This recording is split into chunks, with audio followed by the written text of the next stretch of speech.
a liar if I was to say to you,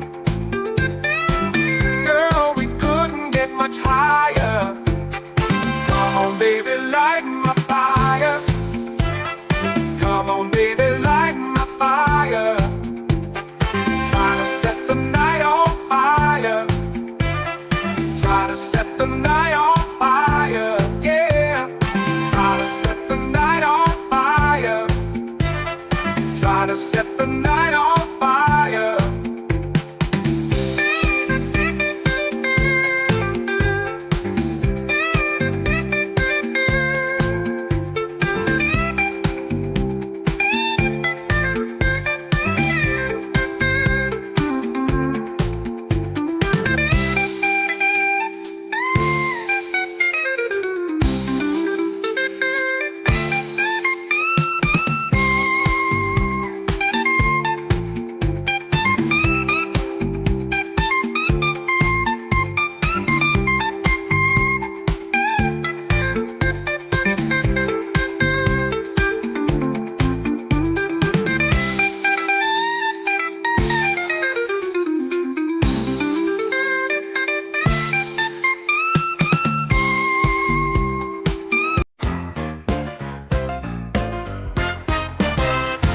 We don't need no education. We don't need no thought control. No dark sarcasm in the classroom. Teacher, leave them kids alone. Hey, teacher, leave them kids alone. All in all, it's just another brick in the wall. All in all, you're just another brick in the wall. We don't need no education. We don't need no thought control. No dark sarcasm in the classroom. Teacher, leave them kids alone. Hey, teacher, leave us kids alone. All in all, you're just another brick in the wall. All in all, you're just another brick in the wall.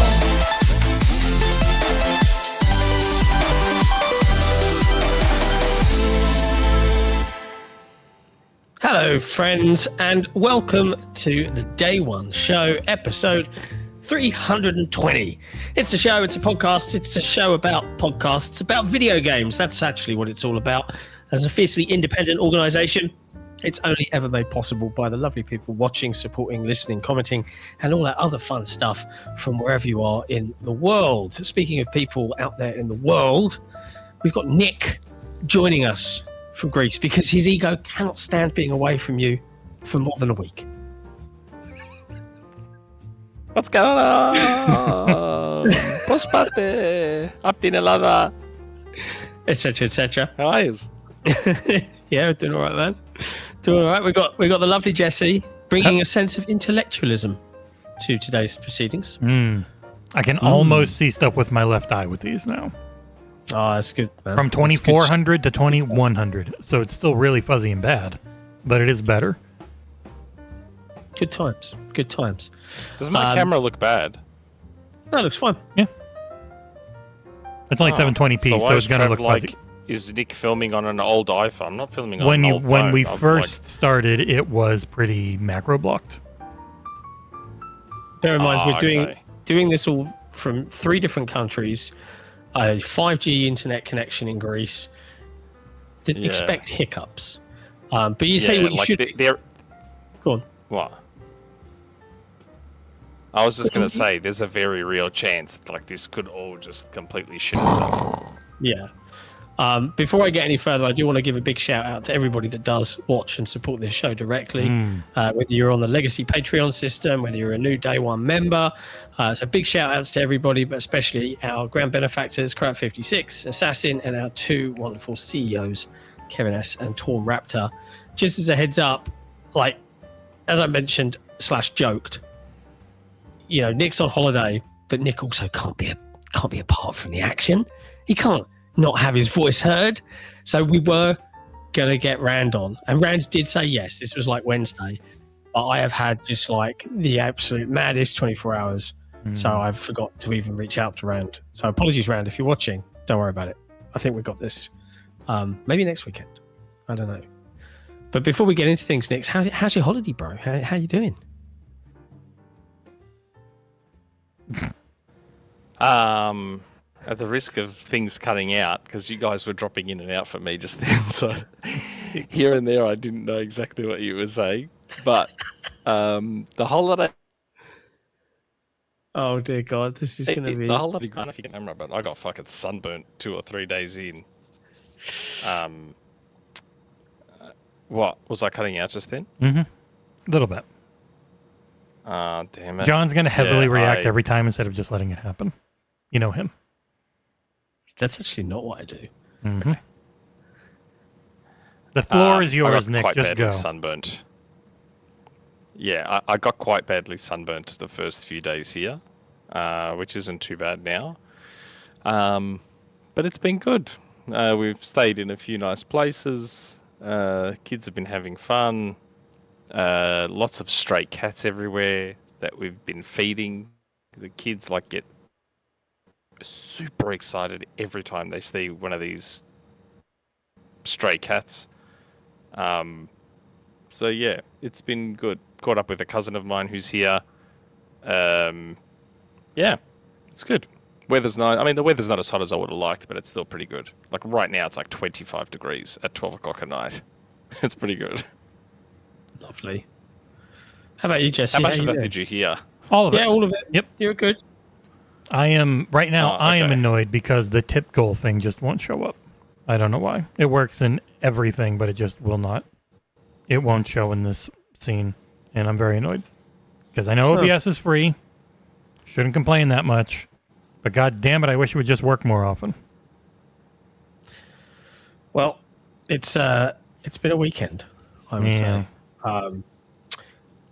At the risk of bringing this up and making Nick again out himself to be an asshole.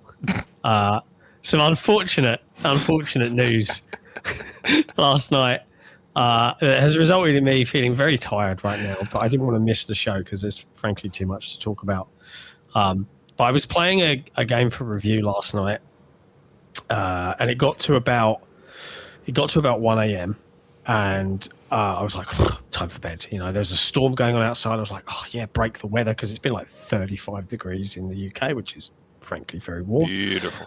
And I got to bed. Last I saw the clock, it was like 1:37 a.m. And then I get a phone call at 3:15, something like that.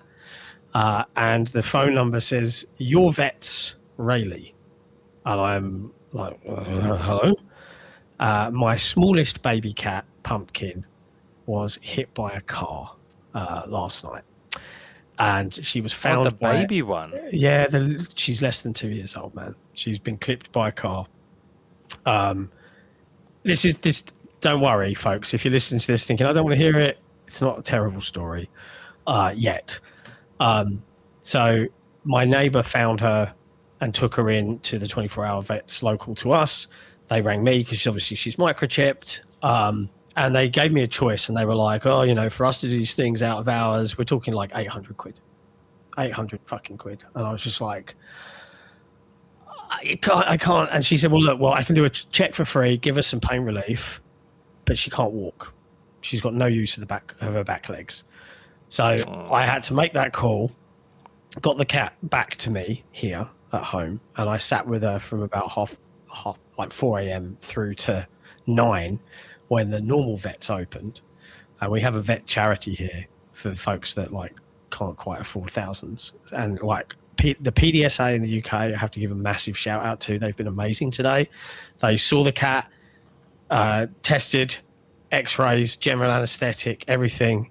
The good news is, yes, she was clipped by a car, and she has a fracture of her pelvis, which is bad, but Everything else is good. Her bladder's not been ruptured or anything like that. And so she's still in hot cat hospital. If she can survive the next 2 days and will eat, drink, try and pee, try and poo, that means that it's not constricted her bowel or anything like that, and they can try and do a surgery on Monday to effectively save her life. So we're not out of the woods, but like also fuck my life. Absolutely heartbreaking. And like she was so scared and like she wanted to walk around, but her just back legs just inoperable, just not working. So I'm very tired and very grouchy. But thankfully, it's not been a busy week. There's not a lot to talk about. So we'll breeze through this show. 90 minutes, job done. No worries, easy. But yeah, send all the good vibes to Pumpkins, please, because she is adorable and cute. But yeah, bad times, man, bad times.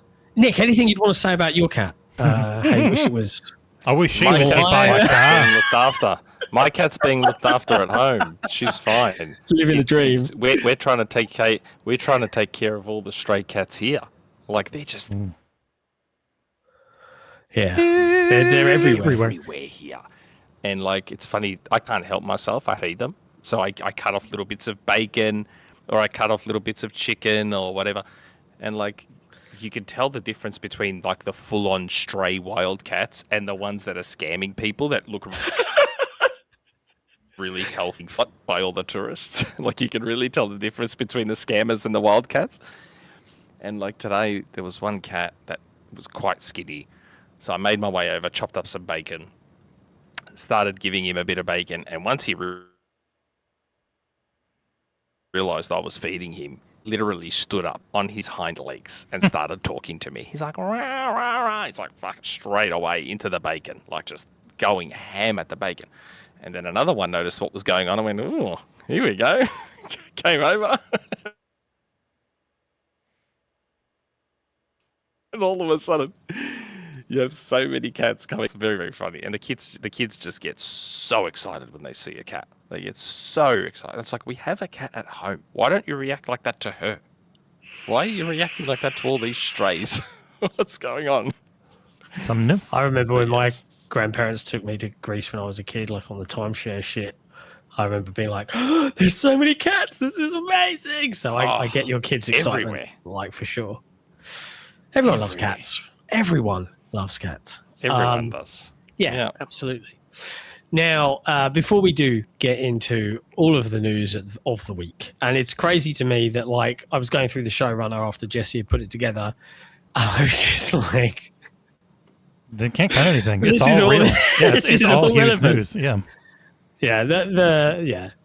There's a lot. But before we do that, obviously we have to talk about the games we've been playing this week. And despite being on holiday, despite meant to be taking a break and relaxing and spending time with his family, Nick took some time out to pen a Star Fox review. Tell us all about it, Nick. Yeah. Yes. I reviewed Star Fox on the Switch. Is that our first Switch to... It's our first like, Nintendo exclusive or first-party first-party review. First party, yes. Switch 2, no. Yeah. First party. Yeah, that's what I was saying. Like Switch 2 first party exclusive or whatever. Yeah. Yeah. So yes, I reviewed Star Fox as quickly as I could. I want to have the review out like super, super late. I knew we'd be at least a day late because Star Fox isn't a long game. Nope. Which I think has been generating a lot of discussion because people new to Star Fox are like, what? You can beat the game. Like I beat it. I think I beat it the first time in like an hour, less than an hour.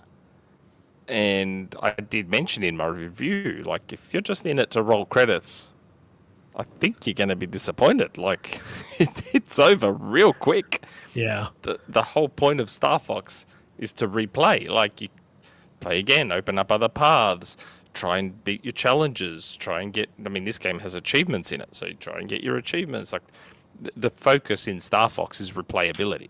If that's not what you're in it for, there's not much that can be said to convince you, because the game is over quick. The multiplayer has bots though, which is great. So if the online ever dies and there's just no one there, you can just do bot matches. Like the bots, I think if you set them to the hardest difficulty, they will kick your ass. So it's a handy thing to have. Is it full price? No, it's so in Australia it's 85, which is technically less than full price. It was 40 odd pound here in the UK. Not full price. A little under. It's not like half. It's not $35 or something. It's 50, but not 70. But it is, to me, it's one of the best remakes that's ever been made in terms of, and it's funny, like I saw someone basically calling me an idiot in my comments on the review saying, you called it perfect and you didn't give it a 10.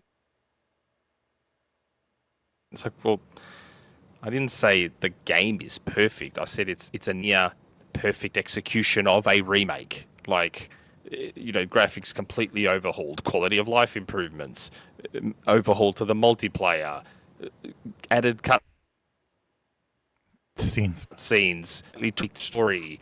Like it is an almost perfect execution of what a remake should be. Am I breaking up heaps? Am I? No, every once in a while it's like a second or two. It's fine. Oh, sorry. Fuck. I'm constantly worried that it's going to do that, but I have no idea when it does it. So apologies in advance. Just truck on, mate. The system will catch up. But yeah, super enjoyed it. Really tossed up between 8 and 8.5. And John's like, you said the word perfect. You should probably go 8.5. I'm like, yeah, I guess so. I probably should. So yes, I'm really enjoying Star Fox and looking forward to continuing to play it and do more runs and get all the achievements and do all the challenge mode shit. And yeah, it's really, funny. really, like if Go on. No, go. I was just going to say, it's funny because, like, for me, the last time I played Star Fox was... when would it have been? 2000? I don't know. Like, when is that? I'm trying to think when Star Fox came out in 97. It came out in 97. Maybe Star Fox 1998, 64. 99, something like that. I remembered very little. Outside of I kind of liked it at the time. And to do this review and actually put it off, I also bought the game on my Switch 2 and had to hastily record some footage. And like the one thing and the one point I would completely agree with you about with regards to the game, like I actually think it's a pretty neat remake, and I like the taxidermy animals more than perhaps you did. But the control scheme for Star Fox kind of sucks to the point where I was like, yeah, it's so bad. This plays badly in terms of, and it shouldn't, but in terms of the buttons they've chosen to do what, I'm like, I completely disagree with you, whoever designed this. And Nick, you told me that you had to do a system level remap because the game does not ship with a control remap function, which is really annoying. So I apologize for my gameplay. It was me very much getting used to this and having to do this very quickly. So it was rough. it's a super counterintuitive button layout. Like terrible.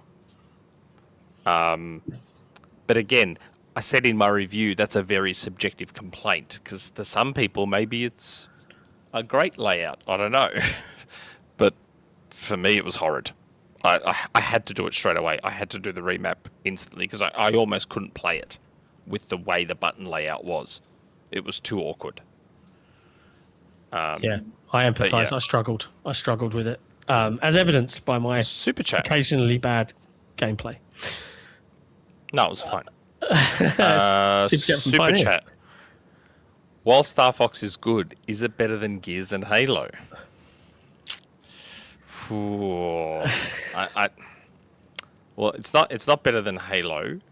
Like Halo CE is one of my favorite games of all time. Is it better than Gears? I don't know. It's very different. And Gears E-Day just looks ridiculous. I'm very excited for Gears E-Day. I don't know. I do love Star Fox. It's one of my favorite ever Nintendo 64 games. It is so wildly I love it. different of a game that I don't think Yes. you can truly compare them. It might be just a personal preference thing. Yeah. But I enjoyed it. And we sent our review to Nintendo, didn't we? Hey, guys. I did.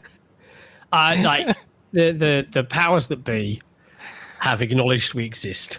I'll put it that way. We got that with them and Sony. It's not. They know we're humans now. Yeah, and it's a trust thing with a lot of these big orgs. Like at the end of the day, this is all capitalism, commercialism, all of that jazz. They have brands they want to protect and nurture. And if I think the reality is that if you are constantly like Nintendo sucks, PlayStation sucks, just cut forever, this, we're now screwed. and then we're like, hey, can we have some codes so we can like tell everyone you suck? Like they just would not be naturally inclined. But if they can Xbox see would that be. we're approaching Yeah, Xbox still would. Xbox, yeah, everybody have whatever you need. But yeah, like they're just protective of the brand. So I as long as they see that we're approaching things in a fair, measured, honest way, I think that speaks volumes. Before we And get hopefully too that far comes in, out. I'm going insane not being able to get this stupid bar to show up. So I'm going to very quickly close and open OBS. Like we'll be back in 10 seconds. I am sorry. I don't like it. All right, and we're back. Hey, that was under 10 seconds. That was fast. Because I got a fast PC. And now there's a bar down there. There. So there. It's fixed. Sorry. So good. It's all good. So even those on holiday still playing games. Jesse, you've played a fair bit. Oh, what have boy. you been playing this week? I have to look at the list to even remember. I'm not going to show or talk long about everything. DMC Devil Hunter edition, which is DMC 5 Devil Hunter edition, which is the Switch 2 port of the Devil May Cry 5 from 2019. It's a very good port. That game still looks real expensive. The faces look great. Runs over 60 FPS. It's like 90 to 120 in handheld mode. It's super bad reconstruction on hair. Wow. Everything else looks fine though. It's a solid version of the game. It's $40 MSRP, just like the deluxe edition is on PlayStation, PC, and Xbox. So it's not super expensive, and you get a lot of content out of it. That was pretty good. I played Dark Scrolls, which is a little auto scroller that John and I didn't love. Some others have. Also, I did a preview of one Resonance, A Plague Tale Legacy, which was very good. I could only show footage from one of the two levels I got to play. First level here, with Firefox hating to actually go full screen, was more puzzles and action oriented. Game ran great on PC for me. There's some light puzzles, and I think some of the puzzly stuff got people calling it Tomb Raider like, and it's like, nah, man, this is way more Batman Arkham like in the combat, where it's super fast and snappy combat. Really enjoyed it. Big departure from the Plague Tale games, which were obviously mostly hide and don't get seen and don't fight because you're two little kids games. Yeah. This character here is from the second game. It's essentially her pirate origin, which I know the moment I said pirate, John got all stiff in a certain place. It's a lot of parry the yellow, dodge the red, do puzzles. Like it's basic-ish, but it's super tight and it looks great. And the story was really interesting, very supernatural, as you can see with the friggin' weird-ass Roman light puzzles I'm doing. And then the second area that I can only talk about was full-on stealthy horror. Like, don't let this weird-ass giant shadow monster that, like, creates more flesh as it's moving around, trying to suck in the light. Because if you look at me now, there's, like, blue light on me in the dark. And it can, like, pull that off of me to know where I am. So you have to stay out of line of sight of that, even though it's like a blind thing. And it couldn't get in the light, so you're just trying to get around, get into light.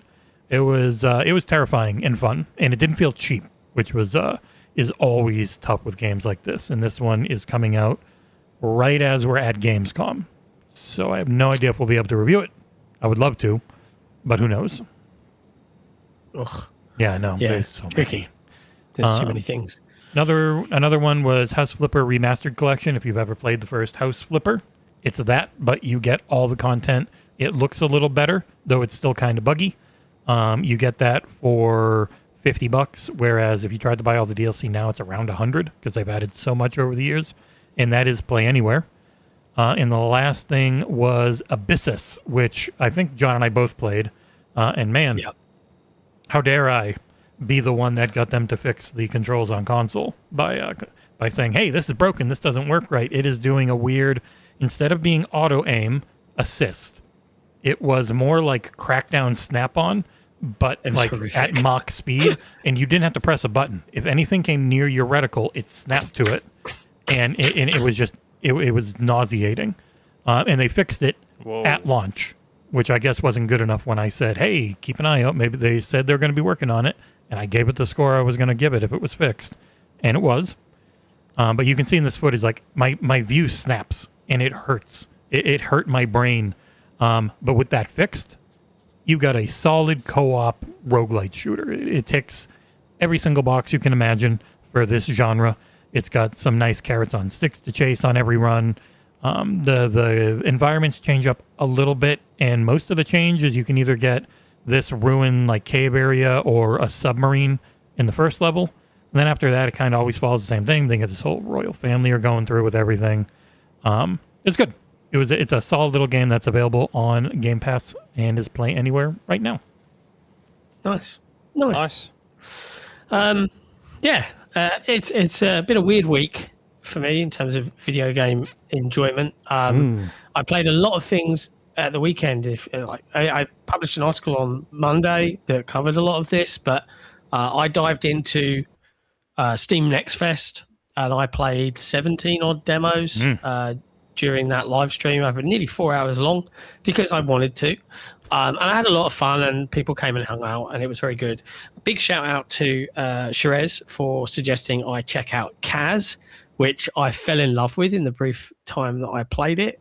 I got to play a ton of different games. Nick, you will probably really, really gel with a few of these, particularly Windrunners, which is I want to say it's a side-scrolling Star Fox. That's the best way I can put it. And you even did you did timestamps for me. Thank you. I did do timestamps. So played Blood Dungeon, which I think Jesse is showing on screen at the moment. Completely nuts. I'll give you my top 5. Blood Dungeon, Roguelite, Bullet Hell. Then we had Wind Runners. Nick, I'm telling you, man, how this feels to control, absolutely chef's kiss. Really, really old school arcade vibes. You get these cool lock-on missiles and stuff like that. Absolutely one to watch. I got to play what was it? Pathogen, I think, was another one that I really, really liked. A twin-stick shooter where you are a cell, a virus inside the human body. Pathogenic. Yeah, you are pathogenic. Yeah, thank you. You are putting extra modules of organism into yourself to make yourself stronger as you fight to overtake the body.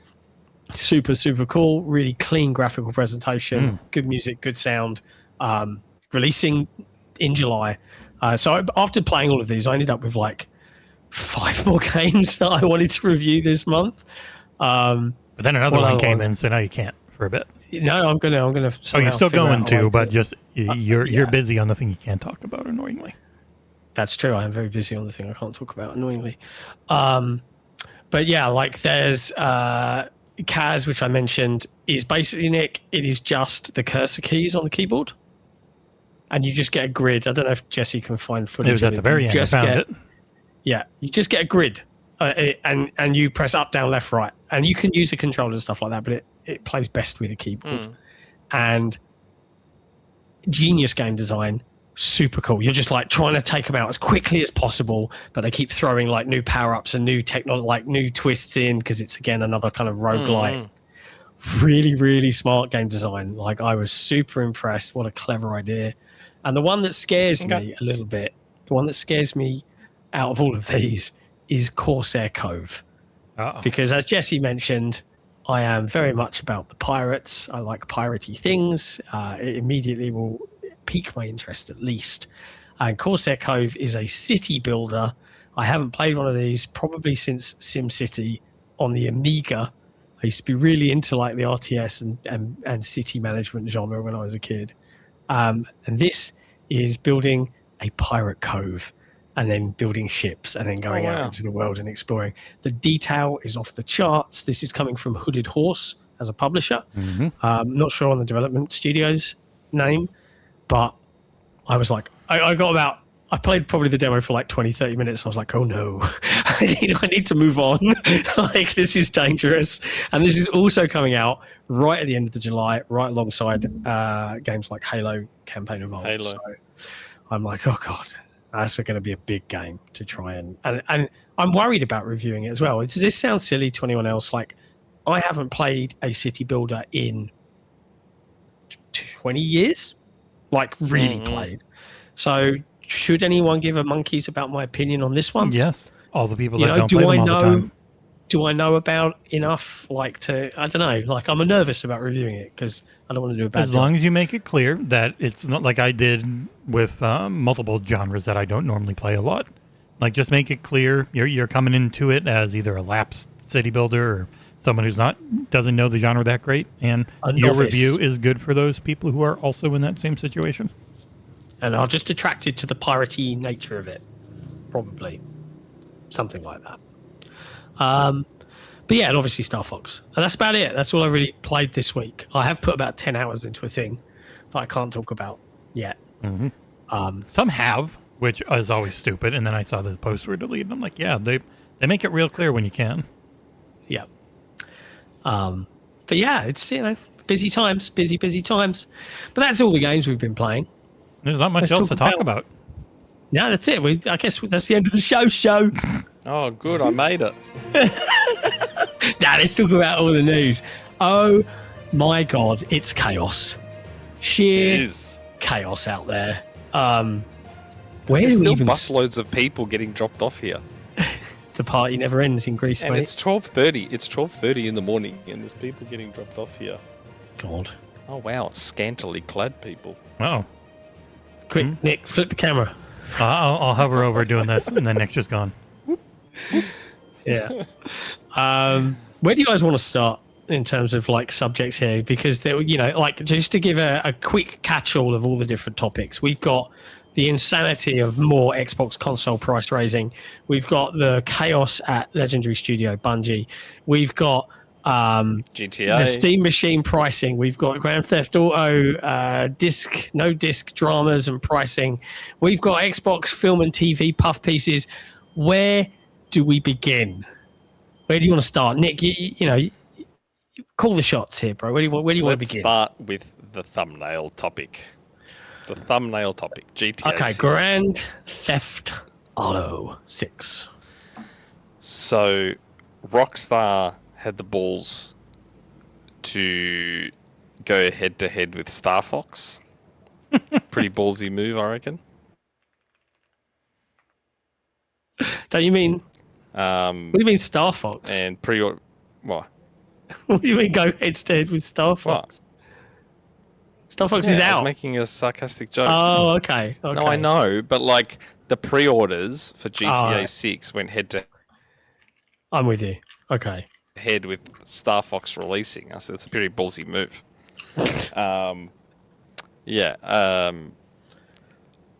And I think it's doing fairly well. Well, according to random ass IGN social media post by IGN Deals, it's doing 6-1 PS5 versus Xbox, and then they had to clarify that was their affiliate link clicks. And then Jez or someone at Windows Central got a quote from Xbox saying, no, it's doing great. Doing great on Xbox, which is always a weird thing. Don't believe everything here on the internet. Yeah. Yeah, and then the pricing obviously came with that. And man, like people thought, hey, they went for $80, which it's 130 Australian dollars for the standard edition. They were good with That's the all UK. it was. It's only 70 for you. They didn't go with the 80. They went with an actual conversion there in Europe. Mm-mm. Yeah. Good times. Nah, we copped 130 here. So if I do end up caving between now and November, I'm going to just try and build up a shit ton of Microsoft rewards points to try and help pay for it. But yes, that's everyone went crazy. No physical, as in no true physical edition for GTA 6, which I find that fascinating. Can't wait to see how that plays out. Well, I think we know a big reason for it was they don't want it to leak early, and it lets them control the secondhand market. Like when it's only a code, you can go in a store and you can buy it because retail presence still matters. But like the physical amount of people in the U.S., it's 20% on PlayStation 5 and 10% on Xbox that still buy physical discs. So, like, even if this game ends up being 200 gigs, like, having the disc to start the download lets you then hand it to a friend a month later after you've played it and they want to play it. And they are avoiding that for a very long time, along with avoiding, I think, the main thing they really care about as well, which is leaks from mom and pop shops selling it early. Yeah. Yeah, but I feel like they also wouldn't want to worry about the cost of potentially 2 or 3 discs. Yeah, like an and install having disc to and a worry main about play disc. That many copies. Yeah. Like, end of the feel day, like they it's know they're going to sell millions upon millions. yeah, exactly. Like they're gonna make bank, and they They don't already have. need Yeah. to do that. Like they've supported retail stores with a box with a code in, and they've even allowed it so that you can buy it on November 12th and get home and input your code and get that pre-download started, so that you can just start playing on midnight when it comes out. Local whenever the case midnight, may so- On be. Xbox, you can do that anyway. Yeah. Mm-hmm. So, like, Don't need the code on Xbox. yeah, and just jump into New Zealand. There'll be a lot of people. The New Zealand's infrastructure is going to topple and Oh, collapse. New Zealand's population is about to quintuple overnight. Yeah. It's, Sorry, I'm distracted by the little cat that I saw. It looks like my cat. Oh, you wanna go kill it? Okay. No, I'm trying to call it over. It won't come over. So we've got all of the GTA stuff. There's news stories galore as well, doing the rounds out there. A little bit of drama following the pre-order announcement with the different editions. You know, we've got $100 Ultimate Edition. There's no in between. There's like, 160 here. I mean, it's fairly obvious that Rockstar want you to buy the Ultimate Edition here, right? Like this is a no-brainer. I think most people have pre-ordered the Ultimate. Yeah. It was similar on Red Dead because Red Dead's Ultimate was really good. A couple extra missions and a lot of stuff for the online, and they're still not talking about the online for this one, so I wouldn't be shocked if they said screw it. And the next Grand Theft Auto Online was also its own game. Bunch of screenshots released too. Didn't they send, There's like send a 60 bunch of new something. screenshots? Yeah. With the, Yes, 63. Yeah. do we Very think the game's going to look that good? There are some shots where I'm like, that's a bull shot, and then there are some shots where I'm like, that looks okay. Yeah, that looks like a real video game. Like I don't know, Yes. but then like the proof's in the pudding, man. They've been building this for so long Yep. that like I believe it could look like that. You know, there's still tons of outstanding questions. We had Sony trot out the It plays best there, PlayStation. man. Yeah, PSS, you know, all the PlayStation features article plays best on PS5, which used a physical PS5 with a disc drive in the Pro And the image old and logo. the old Yeah. GTA logo. Yes.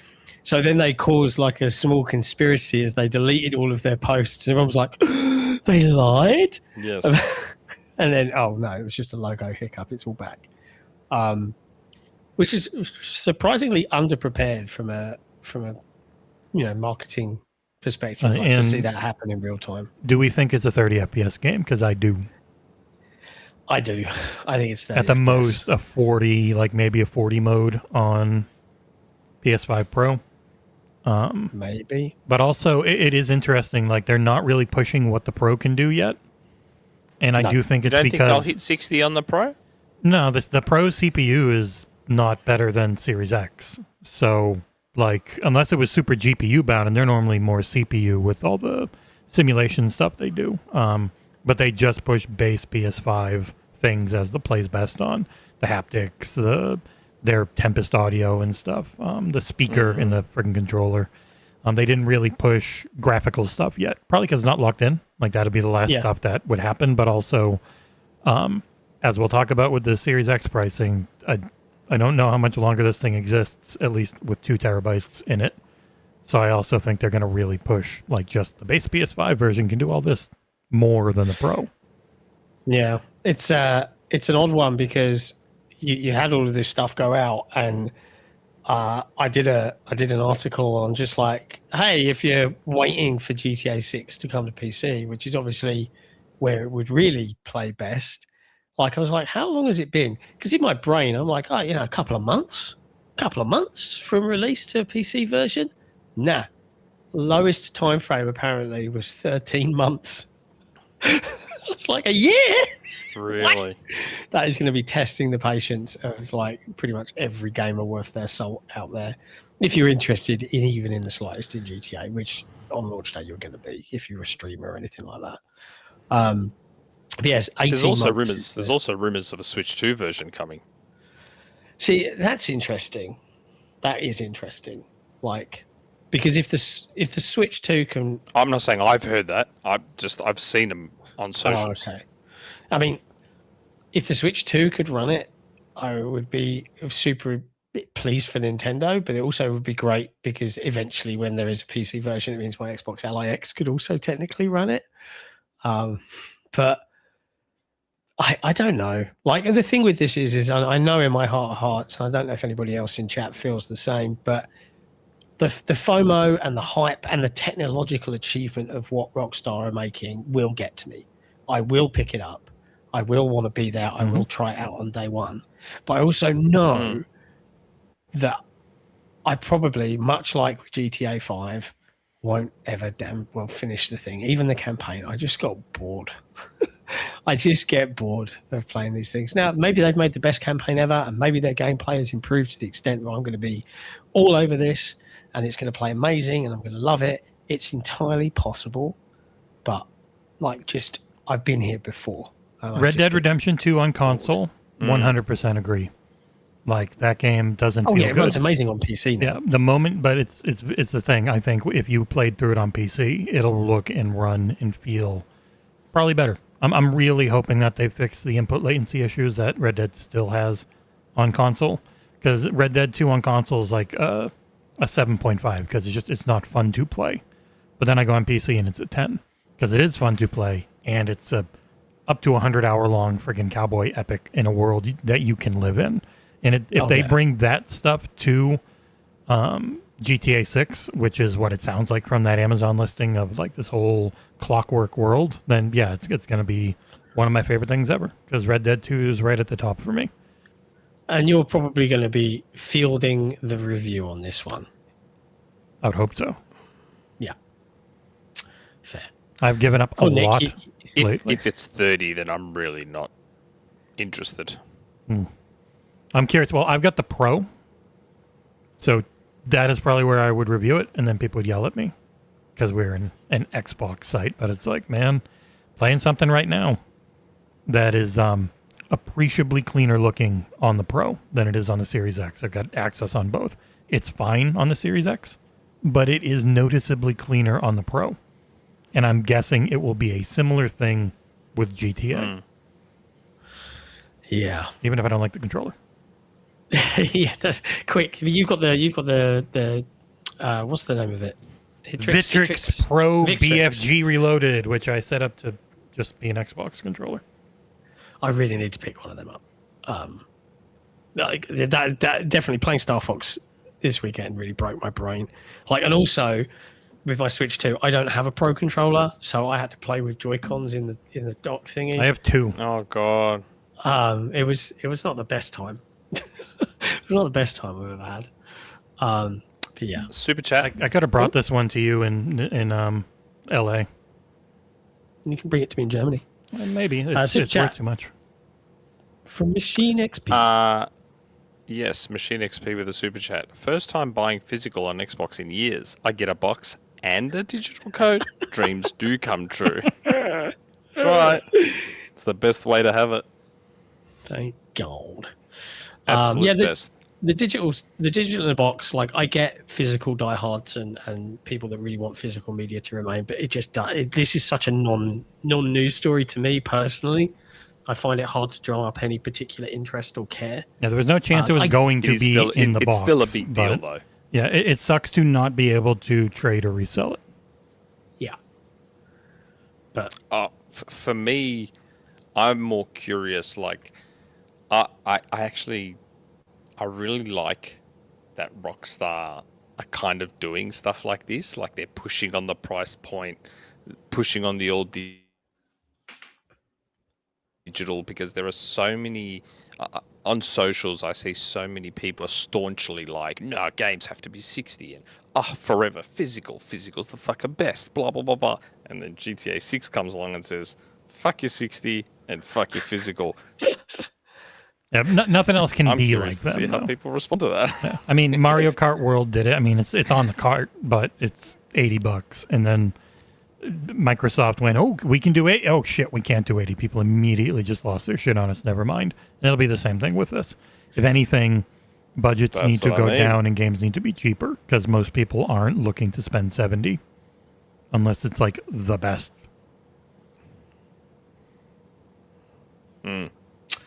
yeah.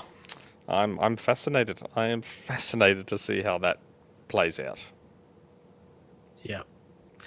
We'll see. But yeah, there's lots of talk about whether reviews will even be a thing for GTA 6. And I think it's fair Strapselnik to said say- they are important. Yeah, he did. So I expect review boot camp. I expect it to be in a couple of places across the globe to accommodate outlets. I do not expect us to get an invite. I would be delighted if we did. But I doubt it. This will be for the biggest of the big The websites. elemental hero, the Shadow Link Dragon Wolf King. I remember your full name before. I brought it up multiple times about not having essentially a game key card. Most discs are just a license to download a game, and you lose that. So we need to talk about that. Yeah, it is a shame in that regard. But like again, and I get the argument. I get the hey, like this is important because now they can just like we've seen it today. Like I saw a news story doing the round with Sony shutting down this movie TV section on their website, and instead of doing like what Xbox did when they said, hey, Xbox movies and TV apps shutting down, you can transfer any compatible purchases to this new application, but everything you own will still be watchable through the app. We're not taking it away. Whereas Sony have apparently, reportedly, allegedly, just straight up said you don't have access to Guess what? 500 odd things you want to buy. This is the second time. They did it a few years ago, too. That is nuts. Yep.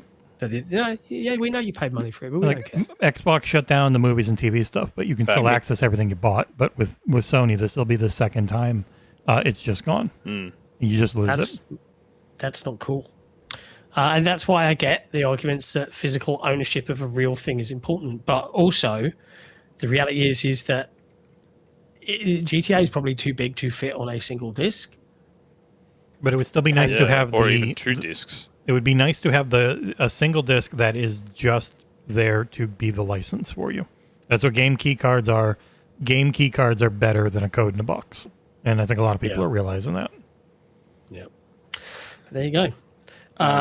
Matthew McKenzie in the chat made a good point. He says, Take-Two not charging for early access is interesting. They're giving up a lot of revenue to try and create a cultural moment where everyone plays at the same time. Yeah, That kind I of think is that's great. surprising. Yeah, I think the Ultimate Edition it's only cosmetic along with some missions. So essentially it's mainly cosmetic, but it's cosmetics in a different way where it reads as though you cannot enter certain stores unless you own the Ultimate Edition. I am curious if you can go in those stores where you can't buy anything, and it says, "Hey, want to spend $20 to upgrade?" Because they said the upgrade will always be there. But yeah, so $80 to get in. If there's going to be some missions, and there's going to be a lot of cosmetics and cars and stuff behind the Ultimate Edition. So, but no early access, nothing online, just this way. So it'll be very interesting to see what it ends up being. How many missions are Ultimate Edition only versus how many are just in the $80 base game? How many cosmetics are in everything? It'll be something to keep an eye on. Yeah. But yeah, there you go. GTA 6, it's real, it's happening. Comes out November 19th. I am at least intrigued as to how this all shakes out. In other news, I think I'm going to deliberately position the big price increases and Xbox Steam Machine conversation to the last, because there's a whole heap of stuff we can dive into on that. The other big story of the week that we'll tackle next is the disappointing and wide-ranging layoffs that occurred at legendary developer Bungie this week. I believe the warn notice went out in the Seattle area. I think something like 280 plus roles were affected.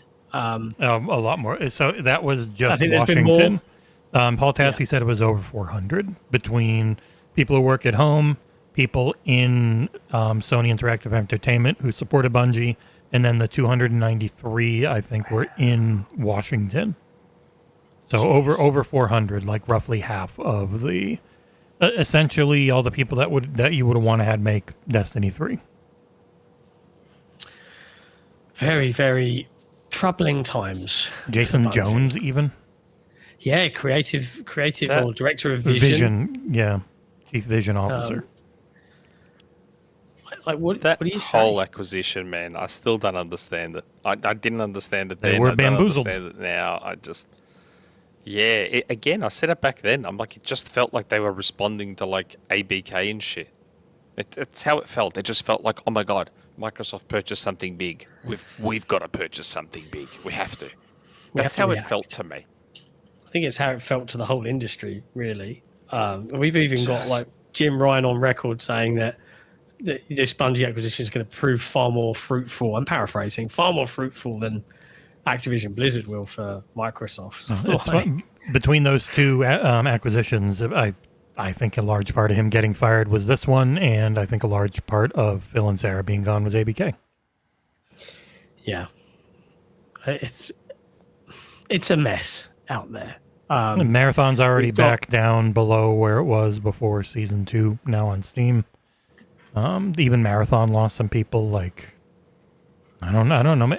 They've never shown at PlayStation that they will stand behind a live service game, because they had one hit the way you wanted to have it hit, but it was one they seemingly had little faith in Helldivers 2.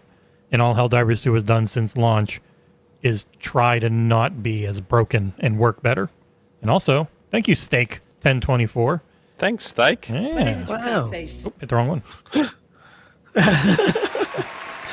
Nice one, Steak. 5 gift memberships out there, so congrats to Wobbly Plague, Analog AI, Tony B23, Queen Miranda X. A lady. Don't show Nick. Yeah, that's great. And Nintendo Prime is in the chat too. I've been in his chat a lot. I've been on his show before, and that's where Steak found us as well. So it's good to see both of them here. Yeah, thank you. I saw they promoted our Star Fox review a little bit, right? It's very kind. Was it Ninty Prime? No, I shared think that on was Twitter? Another person. Oh, you just got like, all these friends that are associated that was with another Nintendo. person. Fair That was enough, John giving fair a hint. Yes, I do. Wink, wink. I was attack the backlog. Oh, thank you. Yeah. Yeah, so we've got this obviously earthquake at Bungie. They have said that they're now all in on Marathon and will be supporting that in the future, despite player numbers and player counts and things Doesn't like have that. another season until September. They've got a PvE experience dropping mid-season in July. I heard something about that, July though, that 2nd. you can't keep the loot from it. No, because otherwise it would flood the market with high value loot like that shouldn't be there. So, but they're trying to make Marathon more than just this hyper focused, ultra competitive sweat fest that it is, which is a wise thing to do. As we said the years Bungie ago, community reacts to the last updates for Destiny 2, and then the fact that there will be no Destiny 3, despite repeated cries for it. and even the final Destiny 2 like hotfix to fix some of the things the last patch did now is obviously very delayed if it ever comes out. Yeah, it's bad. It's just bad all around. But It's sad though. Like Halo is such a big, or was such a big deal, and it's the reason Xbox still exists, really. So it's kind of sad to see what's happening to Bungie. Well, especially It is because sad. they did it twice. They got two massive franchises when most singular devs struggle to ever get one. And to see where Destiny 2 was and where it ended up is just shocking. Like it is really, really disappointing, especially knowing they tried to make a third. They wanted to make Destiny 3 and Sony balked at the cost, which it was going to be like a 700-800 million or something ridiculous. So I understand why, but why did you buy them then? Like Destiny was their thing. So making it like Marathon wasn't supposed to be their big money maker. Marathon was supposed to be the side thing while Destiny kept raking in cash. And then Destiny stopped raking in cash. And so now all the pressure's on Marathon, and it's not that type of game. Super chat. from Matthew McKenzie, drop some big money. Yeah, super chat from Matthew McKenzie. Thanks for the years of enjoyment, guys. I've been a long time lurker and have really enjoyed watching your successes. Keep at it. Oh, Thanks, Matthew. thanks, bro. Thanks heaps There's for that. more and more people that pop up and be like, "Hey, I've been watching for years." And it delights us when we see all this stuff. We're getting because very close to 10 million views on YouTube. that's crazy. It is funny to me, like we joke around our Twitter account, like being insanely massive now. Do you know what the number is now, Nick? In terms of followers, we are at 189.6 thousand people following us. Oh on my Twitter. God. With zero extra, like less interaction than ever, less engagement Like- than we've ever seen on it. We don't care. We're not doing anything to pad this number. Like it's just happening because Twitter is full of bots, and it cracks us up. But like, I remember like I'm seeing people like follow us and be like, "Hey, follow me back." That when we started out, they were all like 30, and we were like, "Wow, 30,000! Wow, big numbers, man! How do we get that blue check mark?" Like this is back in 2019. Like, oh, how do we increase our followers? And here we are, just like. Clubril only just hit like 300k like a month or so ago. We're like fucking running up behind him now, and it's just like, why? This is so pointless of a social network. there's, I've never seen anything like it. We've had 2,346 referrals from Twitter, where we were almost 200 grand, and on Blue Sky, where we're like 3 or 4 grand, we've had 872. So it's a third, even though it's like 60th the size. Like, yeah. It's weird. But it just made me laugh. Like the things that we used to care about when we were starting out, like trying to build the numbers, build the following, get this, get that. Breaking news. Oh no. I'm gonna put this up. You'll never guess what Xbox has done now. It's fine. I'm playing it up like it's bad. It's not. Literally, when you boot the Xbox, guess what shows up? They've done it. Grand Theft Auto 6 shows up on boot. Are they allowed to do that? They are. So I'm that's looking forward to seeing the complaints. that is the difference this time. Where obviously GTA 6 is marketed with PlayStation, but they are not allowed to treat it like an exclusive, like they kind of did with 5 and with Destiny and other stuff. This is very much we'll use your hardware. You can put up the blog post. That's all fine. You cannot pretend like this is an exclusive like you have in the past, because we just we're only on these 2 fucking platforms and we want to sell to everyone on them, is my take of it. But there you go. Cool. So Microsoft doesn't have to do like a perfume called GTA? No. They don't have to put out a movie. GTA. Microsoft's theft of a Grand Auto, the movie. Yeah, it's very silly. Mm. These layoffs suck. Yes, they do. And PlayStation. There's other like tidbits going on out there. They have doing the rounds today with an interview with Nishino, the Hideki Nishino, who's the president, I think now, the proper boss man. Said that live service games are content that attracts users on a global level, and we do want to continue to revitalize the market through both first-party and third-party content. We're not only focusing on promoting new releases, but also considering what we can do with older titles in the medium to long term. Also this year, we're planning to release our own live service title, Marvel Tokon Fighting Souls, and we hope everyone will enjoy it. So I guess Horizon's not this year. Yeah, I didn't think it was, but I'm not saying that. That game looks fun, by the way. Like, I would like to play Horizon Hunter's Gathering. Yeah, it looks nice. But it is interesting. It looks like it plays better than the normal Horizon games. Yeah, it seems focused more on gameplay than anything, which is great because Guerrilla's really good at that. But it is interesting. The more both sides talk, the more their strategies look mostly the same. Like, Xbox is still going to want to be everywhere. They're going to want to be on your phone. They're going to push the cloud because they can't make consoles for you, as we'll get to. Sony is in the exact same boat. And even though they might pull back to try and boost PS6, they still need more out of what they're spending. Like, that is the main thing for everybody. If we can't get more customers, we need to get better margins. They're both margin focused. Miserable out there, kids. Yep. Now. Layoffs weren't only happening at Bungie this week, but there's an odd twist to this story where it seems like layoffs had begun at Xbox Studio Compulsion Games with many members of staff. I counted over 30 profiles saying that they were now open to work, with users posting, like, hey, talking about their time. I'm looking now, I've finished my time at Compulsion Games, which implied layoffs. Yes. So we wrote about it. We shared the news. Hey, this is happening. We still haven't had any official announcements from Microsoft. It's going to be a shitty week. It's going to be a shitty week this coming week. We do know from reporting from Jason Schreier at Bloomberg that Compulsion, Double Fine, and Ninja Theory are all negotiating with Xbox senior leadership as to what is going to happen with these studios, whether they will be closed, whether they will be reduced, whether they will be let to go off into the sunset and become independent. Like, we don't know yet.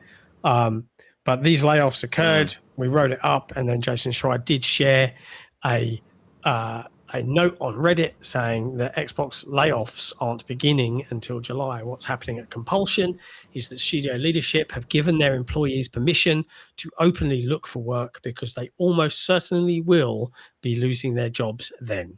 Nobody has been laid off yet.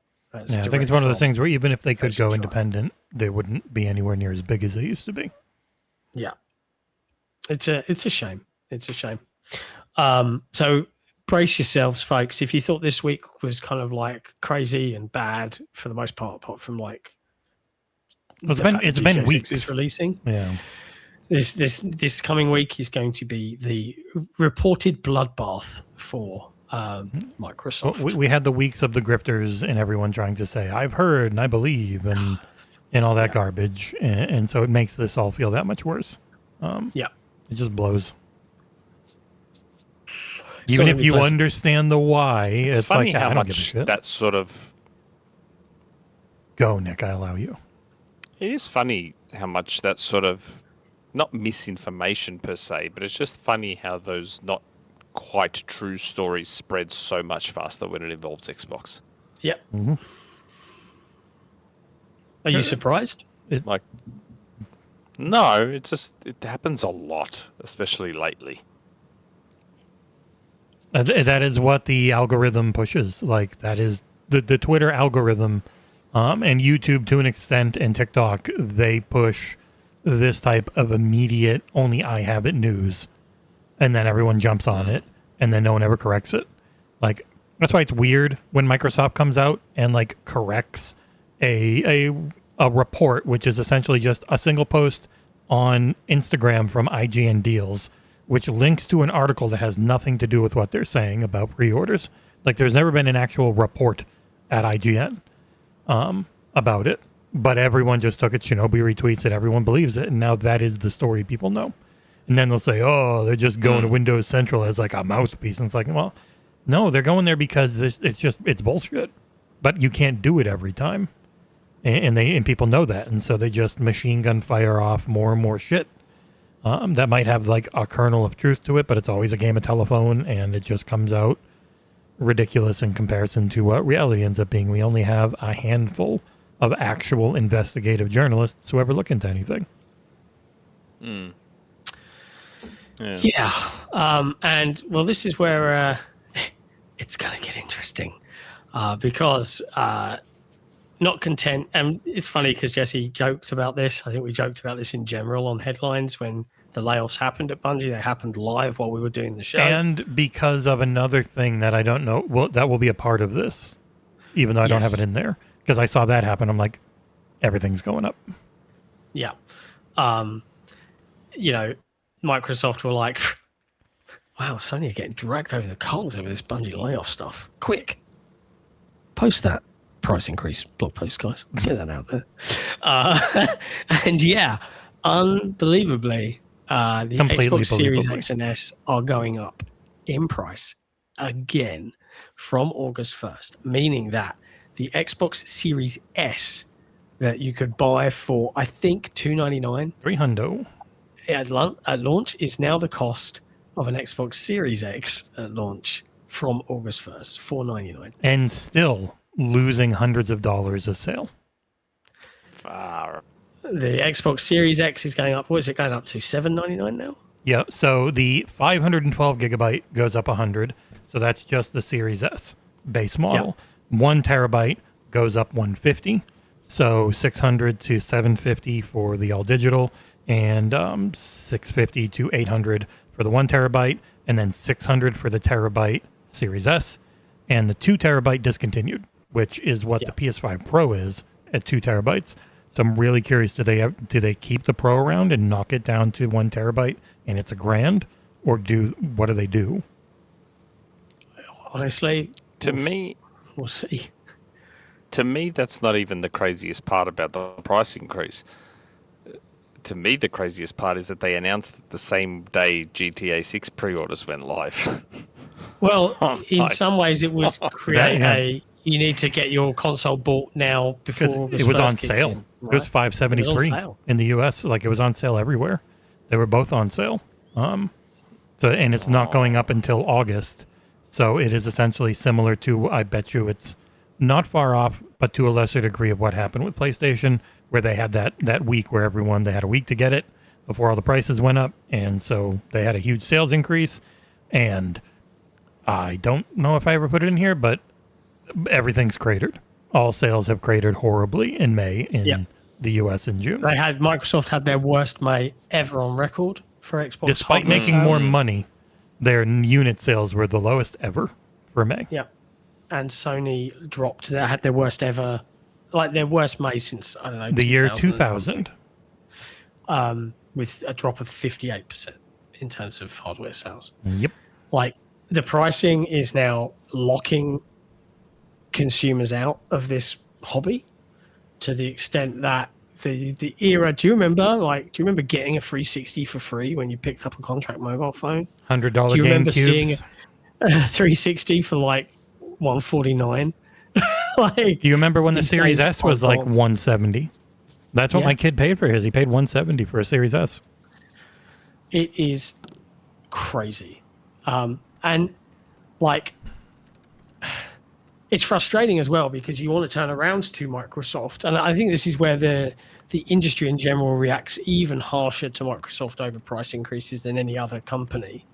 Because every other company that doesn't have a huge AI division that is pushing this shit is just a victim of the AI bubble and this push to build this stuff and build out data centers and the crazy ramp up of demand for all these different components, which is what's caused all the prices to completely go mental. But Microsoft, unfortunately, dear Xbox, your parent company, your company, is one of the root causes of what's happening in the world. Yes, they're double tariffs, root cause because the they economy. gave so much money to OpenAI, and then OpenAI started this, and then Microsoft jumped in. It's like, Yeah. So you get extra vitriol from everyone's perspective. Like, and you're going to have to cop that because, I'm curious what happens behind closed doors because, if I was the CEO of Xbox, I'd be like to Satya and like, this is fucking us. Like, this is fucking Surface. This is fucking us. This is fucking every company that ships a device with Windows on it. Like, and hey, the public, the consumers are not buying into this. They do not want it on a general level. So what the fuck are we doing? they don't care about consumers. It's all about businesses paying other businesses with the money they got from other businesces who were paid by those businesses. They're just and this is throwing going money to be to the each other. downfall of Microsoft as a company. Like, in the end, Satya Nadella will have overseen the biggest failure. Like, I remember when he was multiple biggest failures. Yeah, like talking about how he wants people to love Windows and da da da. And yes, we've seen them pivoting, being like, "Oh shit, no one likes anything we make. No one likes anything we make anymore. That's a problem." Yeah, it is. Like, holy shit! Like, read the room, and they just don't because they just care about the number going up, and it's very painful. Well, the room for shareholders is exactly what they're doing. There are some who are like, "Hey, you're overselling your profits and shit," but for most of them, they're idiots who don't know, and they just are like, "Oh, cool, this is the new thing." After you pushed NFT and Web3 and all this garbage, now you push AI, and AI actually has some uses. Nowhere near like 1% of what they keep trying to push, but there are some basic things that it can help with. It's, I think, impossible for anyone to know how any of this is going to go. Outside of even when the bubble deflates, like it won't take down these companies. It will take down everything around it way more. And that's the most frustrating thing. I will say one thing in defense of Apple a little bit. Of course you will. On-device AI. Yes. Hey, I shit on Apple plenty. I think they're trying to push towards on-device AI, which I think could help alleviate some stuff if more companies can head that way. I don't know. No, because the thing with Apple is Apple did look into Apple. People are like, "Oh, Apple's not that responsible because Apple doesn't have giant data centers," but Apple orders as much parts as anyone. And they haven't been hit this long because they order so much more than anyone. So they're plenty responsible. Oh yeah, their prices went up too. But it took till now. It took this many years into everything for any of their prices to go up because they order so many parts. It's rough. Now, in amongst all of they this, also had super expensive prices as it was for the longest time. Yeah, which Apple fans happily paid. So in amongst all of this chaos and another price increase for Xbox hardware before this big reset, so like talk about an uphill battle for Asher Sharma, Matt Ball, Matt Booty. They've all got a big fight ahead of them to turn the ship around, as it were. We've also got in amongst all of this, the chaos, a delightful puff piece, a delightful, flowery Xbox reset film and TV piece from Entertainment Weekly. The first time they've done a gaming-centric cover in a long, long time, I think 20 years or something like that, where we had a whole heap of like really interesting stuff from this article. They talked about the appetite of the film industry and Hollywood in general for gaming IPs to make TV shows and films, etc. out of. Sea of Thieves is getting a movie. Okay, it's a pirate movie. I'm in. Gears movie with Netflix is going to be the origin of Delta Squad. Okay, cool. We had Kojima come out, share a screenshot of OD and talk about how he's got the actors being filmed and how Phil Spencer was the only studio head that let everyone else said he was crazy when he was pitching it and Xbox signed it on. We got Todd Howard saying that they're all in on Elder Scrolls 6 development and offering a lifeline to rumors and scuttlebutt out there that Arcane Leon were under threat from all of these layoffs. They said in this article that Blade's looking great. It was the day before the showcase, though. Yeah, but Todd Howard is at a level within Microsoft that he would know if let's not mix it. He wouldn't be in the dark on this shit. He wouldn't be in the dark on this shit. I refuse to believe that. So there's all of this jazz going on. And I've seen, yes, it is a flowery puff piece. It does acknowledge the difficulties that Xbox has been going through as a brand. Somewhat, it touches upon them. But man, the amount of other journalists that I saw attack the guy that wrote this for Entertainment Weekly was unreal. Is that just a thing now? Yes. Let's just attack everyone. Let's just be a dick to everybody. I mean, the main site that did it, that literally is their entire purpose as a site. Oh, yeah, those guys. But yeah. It's weird, though. He's just doing his job. Relax. That was the brief. He completed the brief. A lot of stuff around SGF and the Xbox Showcase was pretty positive and flowery. I guess after the point he could have said, but these scumbags are supposedly laying people off. I'm like, yeah, I mean, he could, but what giant website is ever going to do that? What parent company would allow that? I know it's cool to look like you're fighting the man, but when you work at these companies, there's a Walmart gaming site. I'm sure they're pretty independent, but in the end, you're still working for Walmart. Yeah. So I don't get going after. I don't even know if they did though, but the more independent sites definitely went after the guy. I was like, jeez. All right. Go easy. But yeah, does any of that excite you, Nick? At least we now have an answer. Do you remember when I came back from the industry mixer and I had the film and TV jumper and the film and TV Xbox hat?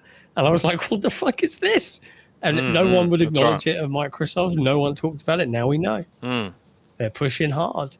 They also offered a lifeline, Nick. I don't know if you saw this one. It's not in the notes here, but they asked about Halo. And even though the series at Netflix was cancelled, he asked about reboot. And Matt Booty apparently said that there's nothing to announce, but it's one of our premium IPs and you can expect us to push into that space. Just make a Full Reach movie. It's not hard. Just make a Full Reach movie. Please, Lord. Yeah, I know. Yeah, what do you think? Are you excited by any of this stuff? I wish they would. I don't know. Only because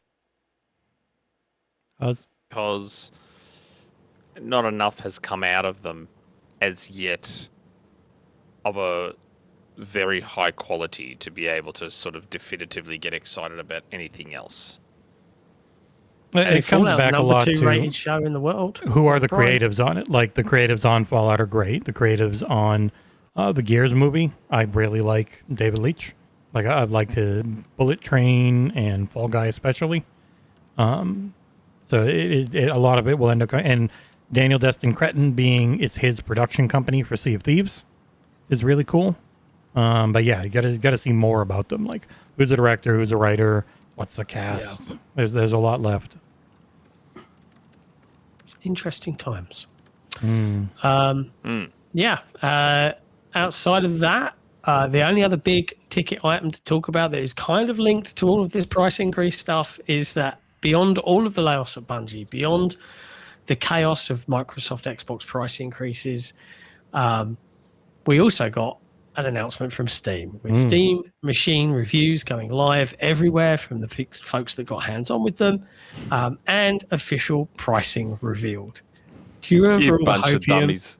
A little bit hopium of a $500 Steam machine. Do you remember that? You bunch of dummies. $3.99, $4.99 Steam machine, and I'm like, you people are crazy. Well, This thing I ain't even going to be saw people- $3.99 or $4.99. And that was even before the Rampocalypse happened. Yeah, and there were people that were still like, I was really hoping they were going to try and fight PlayStation and Xbox. I'm like, no, they're not. They've literally said repeatedly, this is for people who own a Steam Deck, who are in their entire ecosystem and want to dock to a TV with something better. But even then, like, a lot of people are like, yeah, no, they had pretty much intimated the bomb and everything as it was going to. They were hoping to go for 800-ish. And then that obviously got bumped up by, almost 350 if you want to have a controller. But I can't believe even that if one you of the editions ignore- ships without a controller. 2 of them. Like, You can get both sizes without a controller. Yeah. it's mad to me. But okay.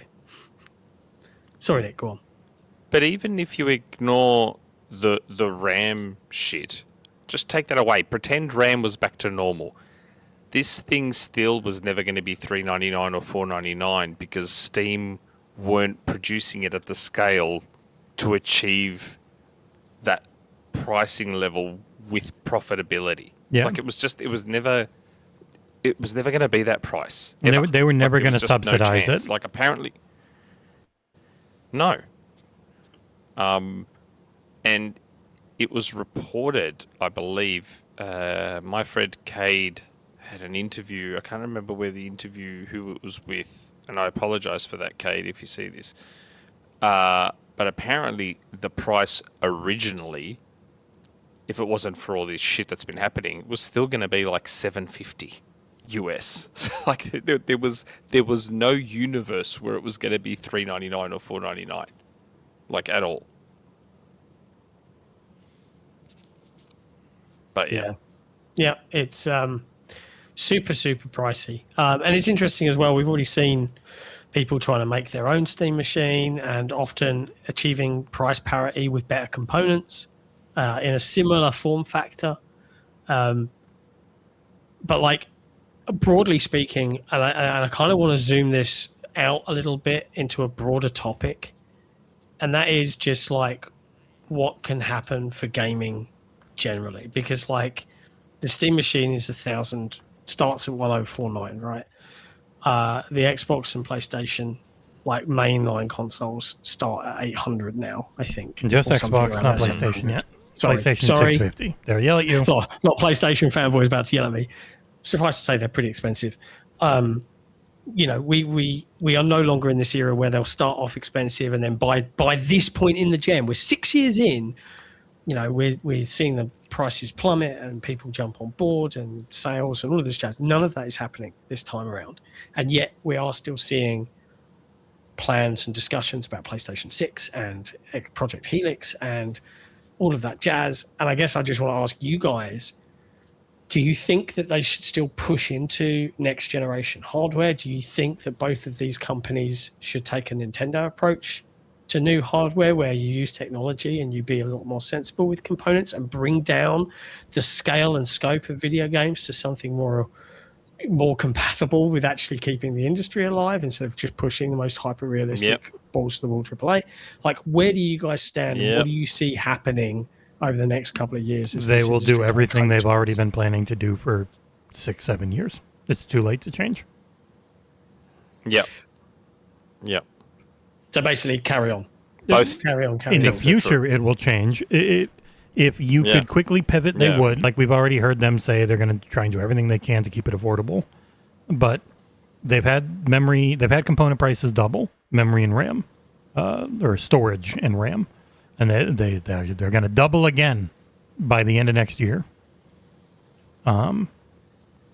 They have way more buying power. They have way more logistics on around everything than Steam does. Steam was using a cut down 7800M and desperately trying to source RAM. They made a really cool motherboard so they could have a really cool form factor. But outside of that, they don't have any of the buying power that Xbox or PlayStation does. So for a similar price, Xbox and PlayStation can make a much better overall system.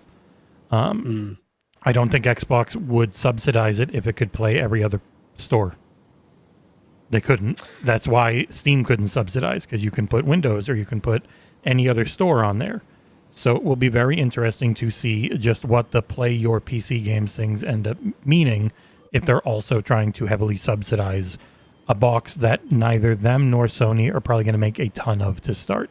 And that'll be the main difference between the Switch 2, where the Switch 2 was slightly older hardware instead of being very old hardware at the time. It was just a little older, keep costs down, and make 20 million of them in the first year. Like, no one's ever been able to really do that before. I think next gen is going to be very expensive to start. Not as crazy expensive as people think, but because they will keep their stock numbers down, and every game will keep coming out for series consoles and PS5 for another 10 years. Damn. So, If the PlayStation 6 has a handheld, games will keep coming out for the PlayStation 5 the entire life cycle of the PS6. so why have the PS6 then? Because you're already that deep into making it, and that's what you've always done. I don't know if I necessarily ascribe to, we better not pivot in any way, shape, or form. Like, yes, I think they can pivot, but you can't stop. Like, you can try to adjust where you can, but their main machines are yeah, I get it. Like, you've signed a contract with AMD to build X, Y, and Z. You know, like, that's going to continue. I guess my broader point is, like, I look at what the PlayStation 5 and the Xbox Series X can do in particular, right? And I'm like, this looks good enough. This can last for another 5 years. Like, this isn't a problem. On like, most games, yes. On most games, right? Yeah. So, like, just go ahead and you know, like, if I were in charge, I'd be like, well, what can we do where we can take the Xbox Series X and release an updated, you know, like, hey, maybe now's the time for this mid-gen refresh, you know, They did. like in a couple of years or whatever. Well, case may the be. issue is they went to 6 nanometer on Series X, but it didn't lower costs because the chips are just like, it's not just RAM and it's not just storage, it's also chips.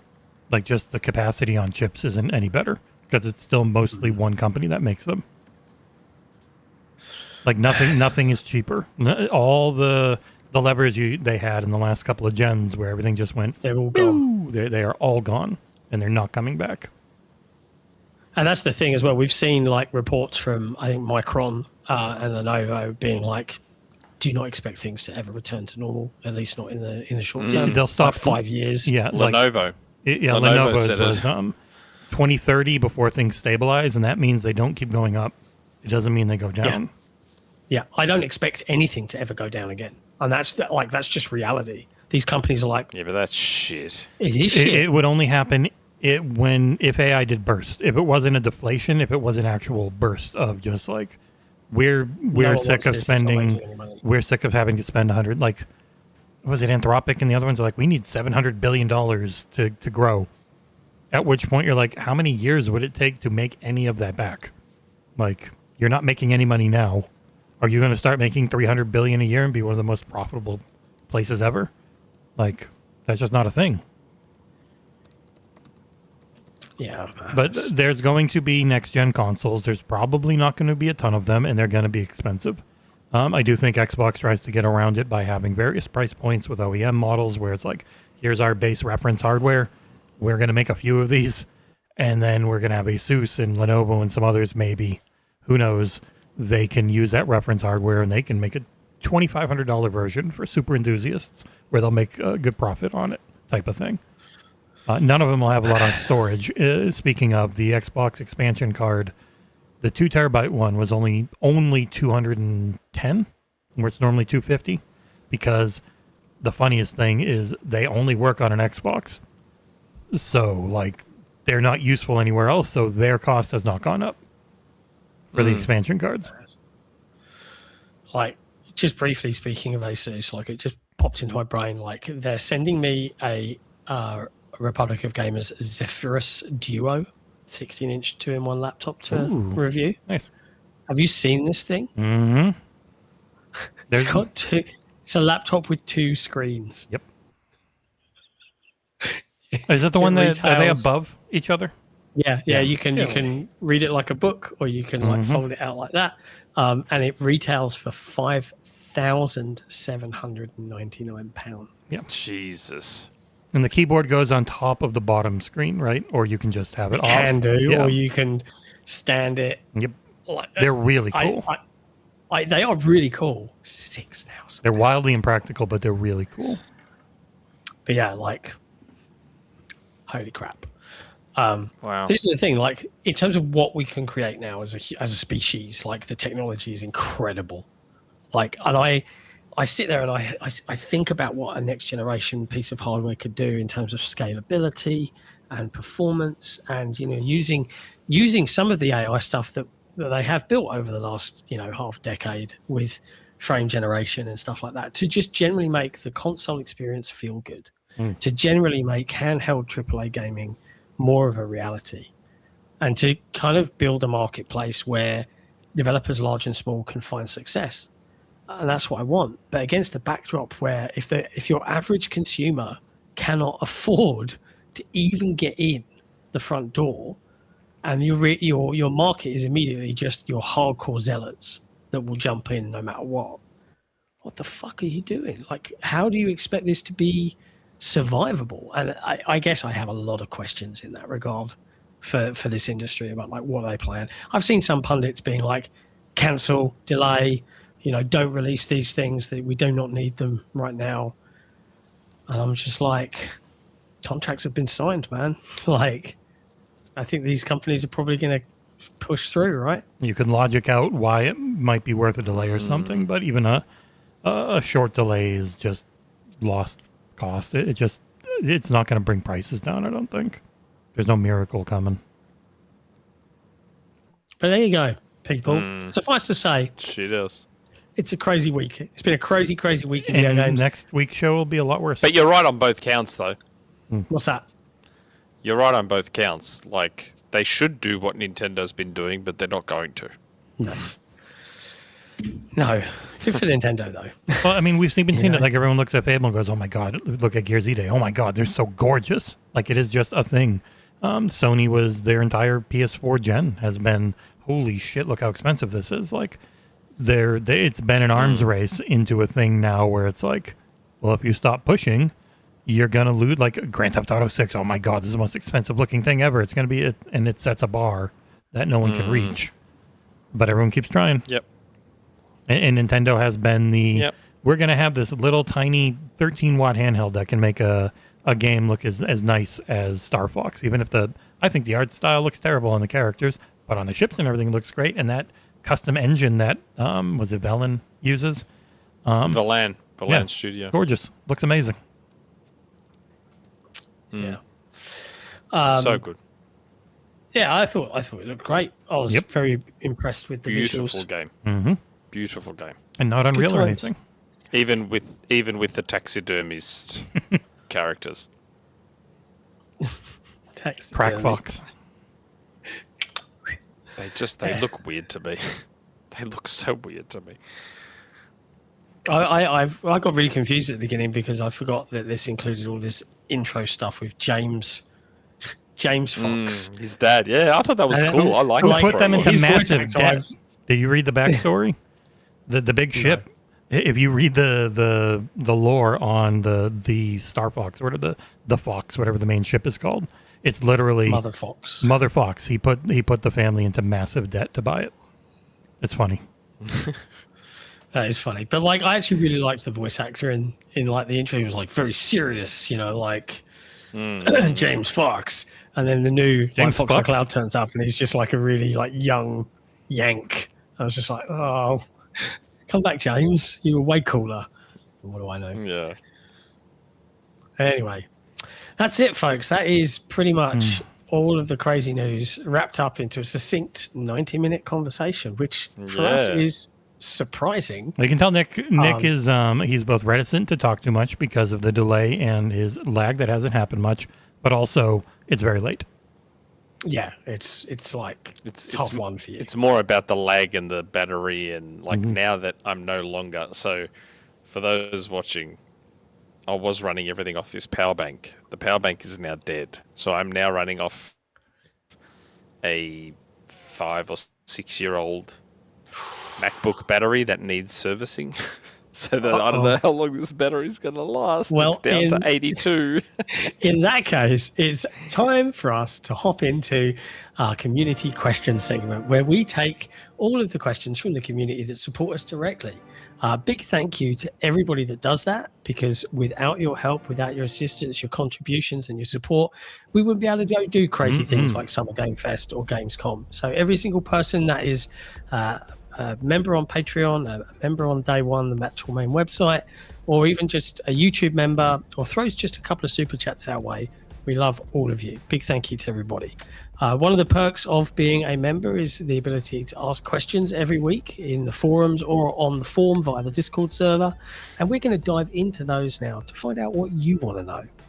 Nick, where are we starting off with today?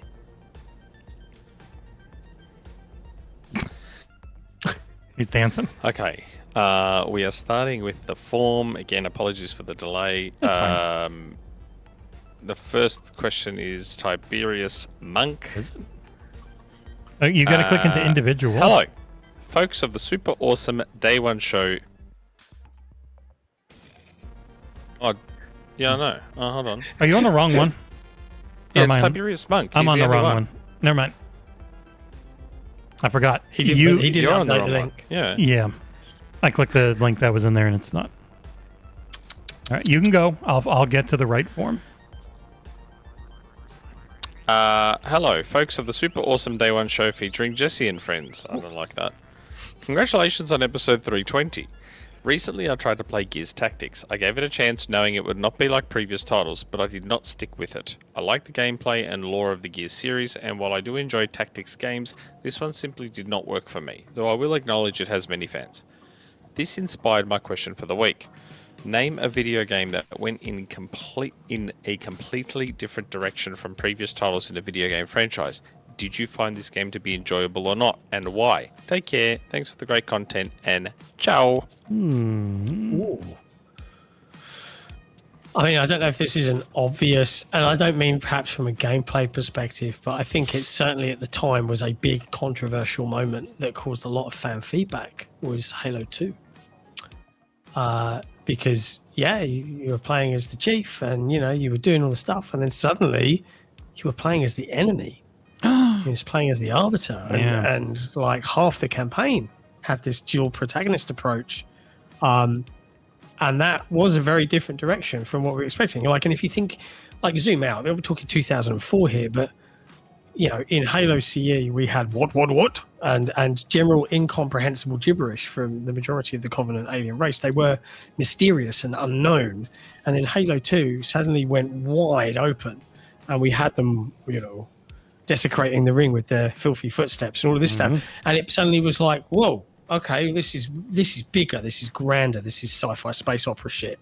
And then to throw in that twist of the Arbiter suddenly appearing, I remember being like, what? I've got active camos, power up all the time.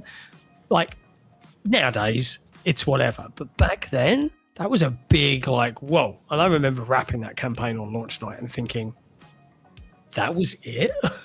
I was not the best pleased. Main player was good though, so So what about you two? I'd be similar with Metal Gear Solid 2, where it was the same bait and switch. Yeah, I was about to say. Yeah, the moment you started talking about Halo, it's like, oh yeah, I've been thinking about Metal Gear Solid 2, where it's like you got Snake and he's cool. And it's funny, some friends I have who do streams, they did a movie commentary of Escape from LA and realized just how much Kojima stole from that movie for Metal Gear over the years. And you end up playing as this whiny dork wannabe ninja, and the game still played great. And it looked amazing. It has incredible tech because he's always had. Oh, yeah. He has great ideas for gameplay. Oh, yeah. and some incredible programmers for it.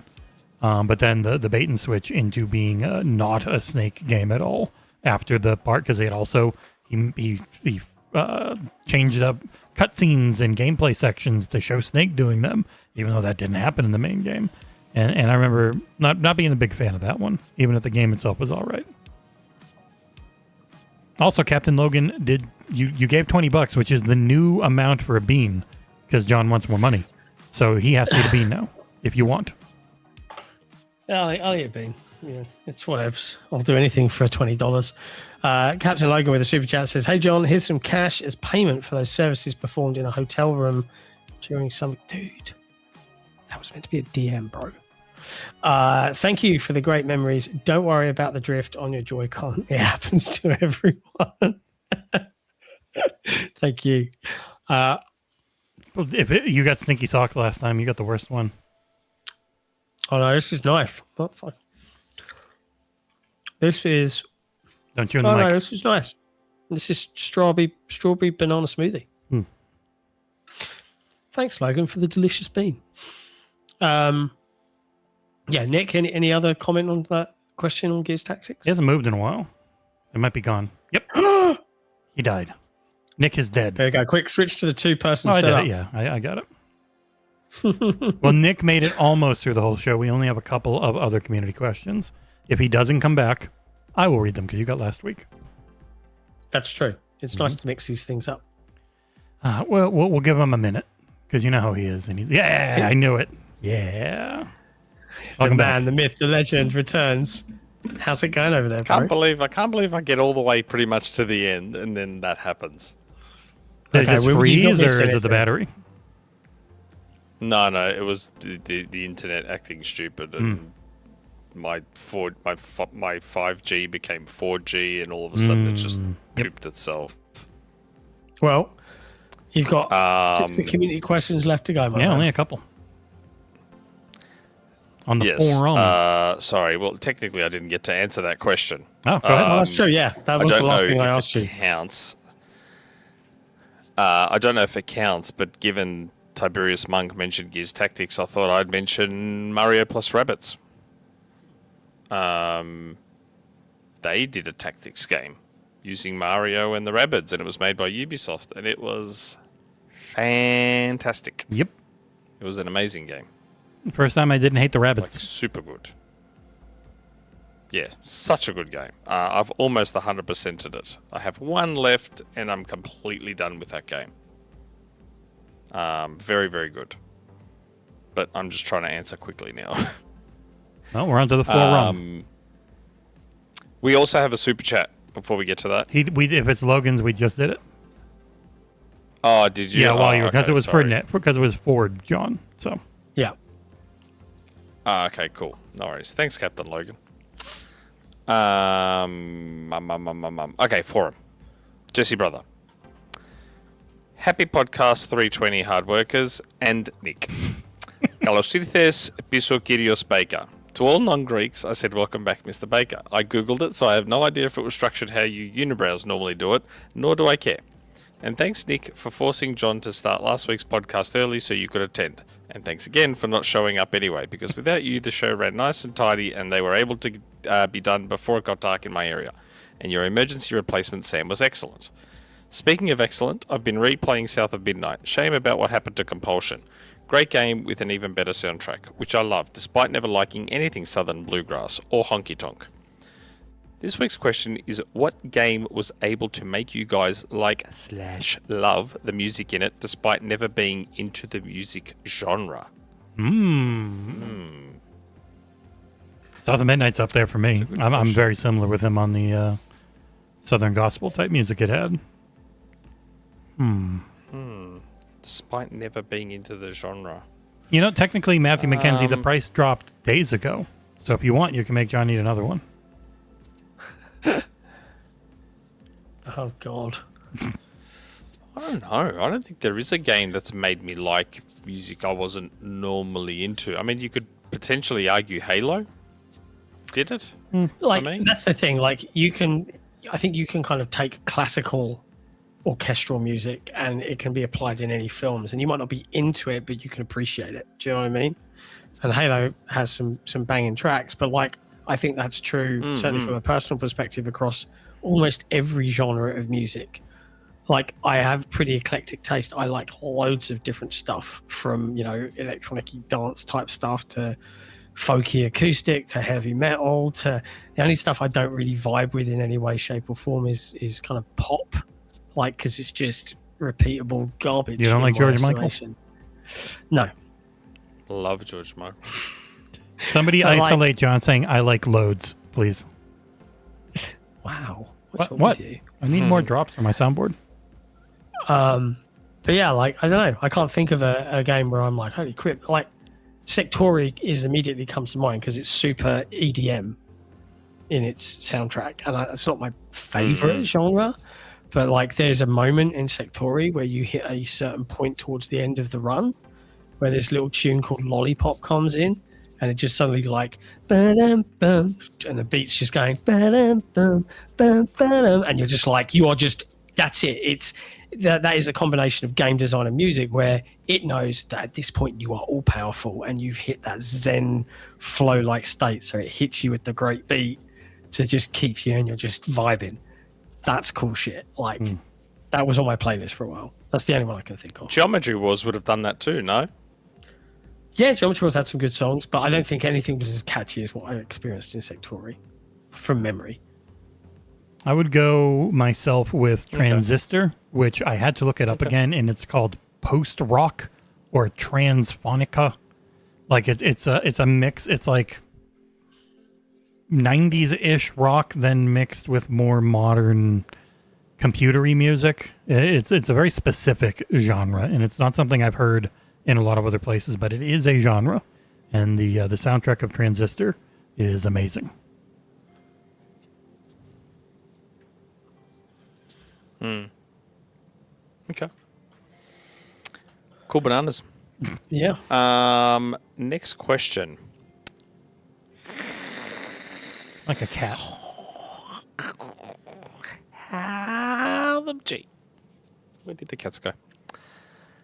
Though it's hard to anticipate what the resetting of Xbox looks like when the disclosure is passed by June, and yes, the layoffs which will sick of course, but when it comes to Gears of War E-Day and Clockwork Revolution being only on Xbox consoles, Steam, xCloud and Game Pass, can we ask ourselves is this, do we expect for 2 of those games to move the needle to sell better despite the game cost to make, which is estimated to be 400 million? Nah. And if it doesn't sell well on the platforms I listed, then in your gen's case, imagine Satya, Amy, Tim Schafer, and the shareholders Why Tim to tell Schafer? Asher and Matthew Ball, you both blew it.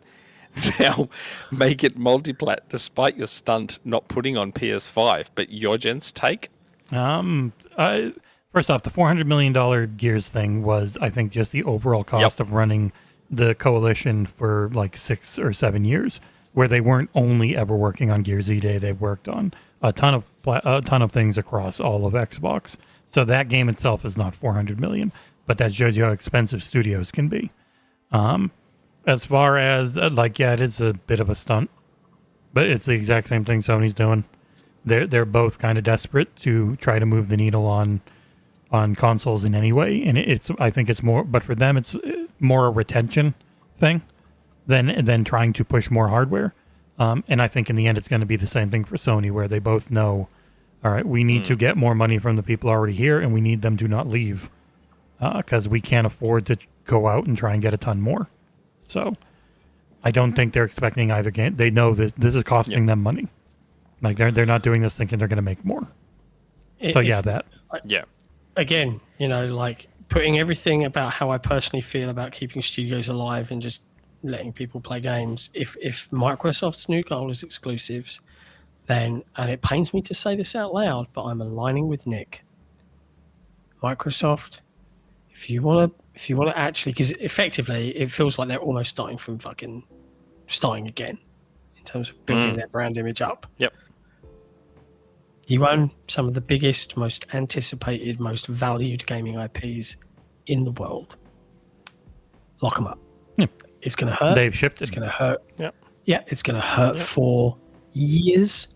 Buckle up for half a decade or more. Short-term pain. They've got the one that matters the most, which is Elder Scrolls 6. Yeah. But there you go. Anyway. PS.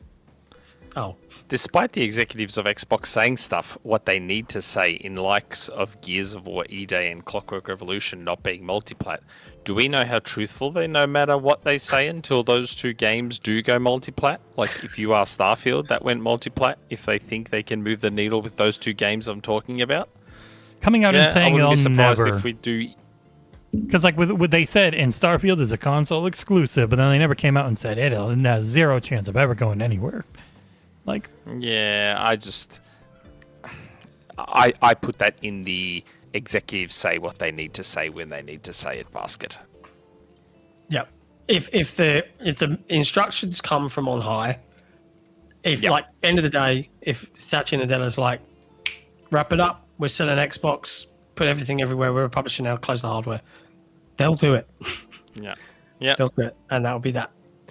why would you say So, we're selling it and we're a publisher now? I'm You ruined it. just generally Technically incorrect. speaking, but yeah. Okay. Next question. Didact 3. Howdy, Day One crew. Another week of fun games and not fun gaming news. This time GTA 6 started its pre-orders without a single gameplay shown. But one of the hot topics I've seen is regarding the $100 Ultimate Edition of the game. How different is that from the million other ones of its kind?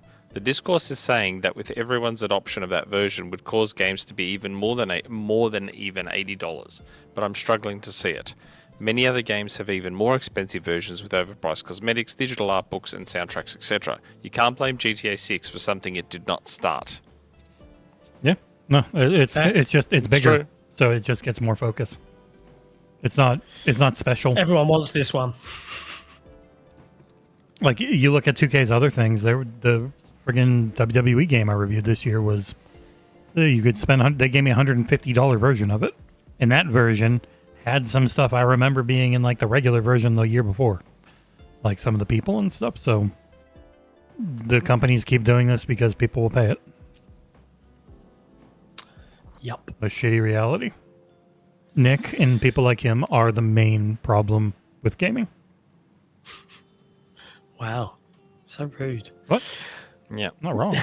All the money I spend in Fortnite. He knows. He doesn't deny it. It's not rude. I am agreeing with Nick. If anything, I'm being polite.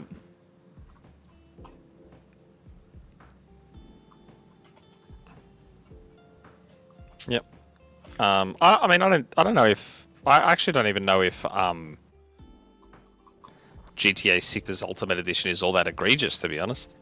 No, it's I don't actually think it's that mostly bad. cosmetics. It's the I'm not fact saying that it's great, It's but I a don't couple think it's of like one of the actual worst missions. ones out there. Yeah, it's fine. It is what it is. Fairly reasonable-ish. Oh, you're back. Next question. Yep. Yeah. Okay.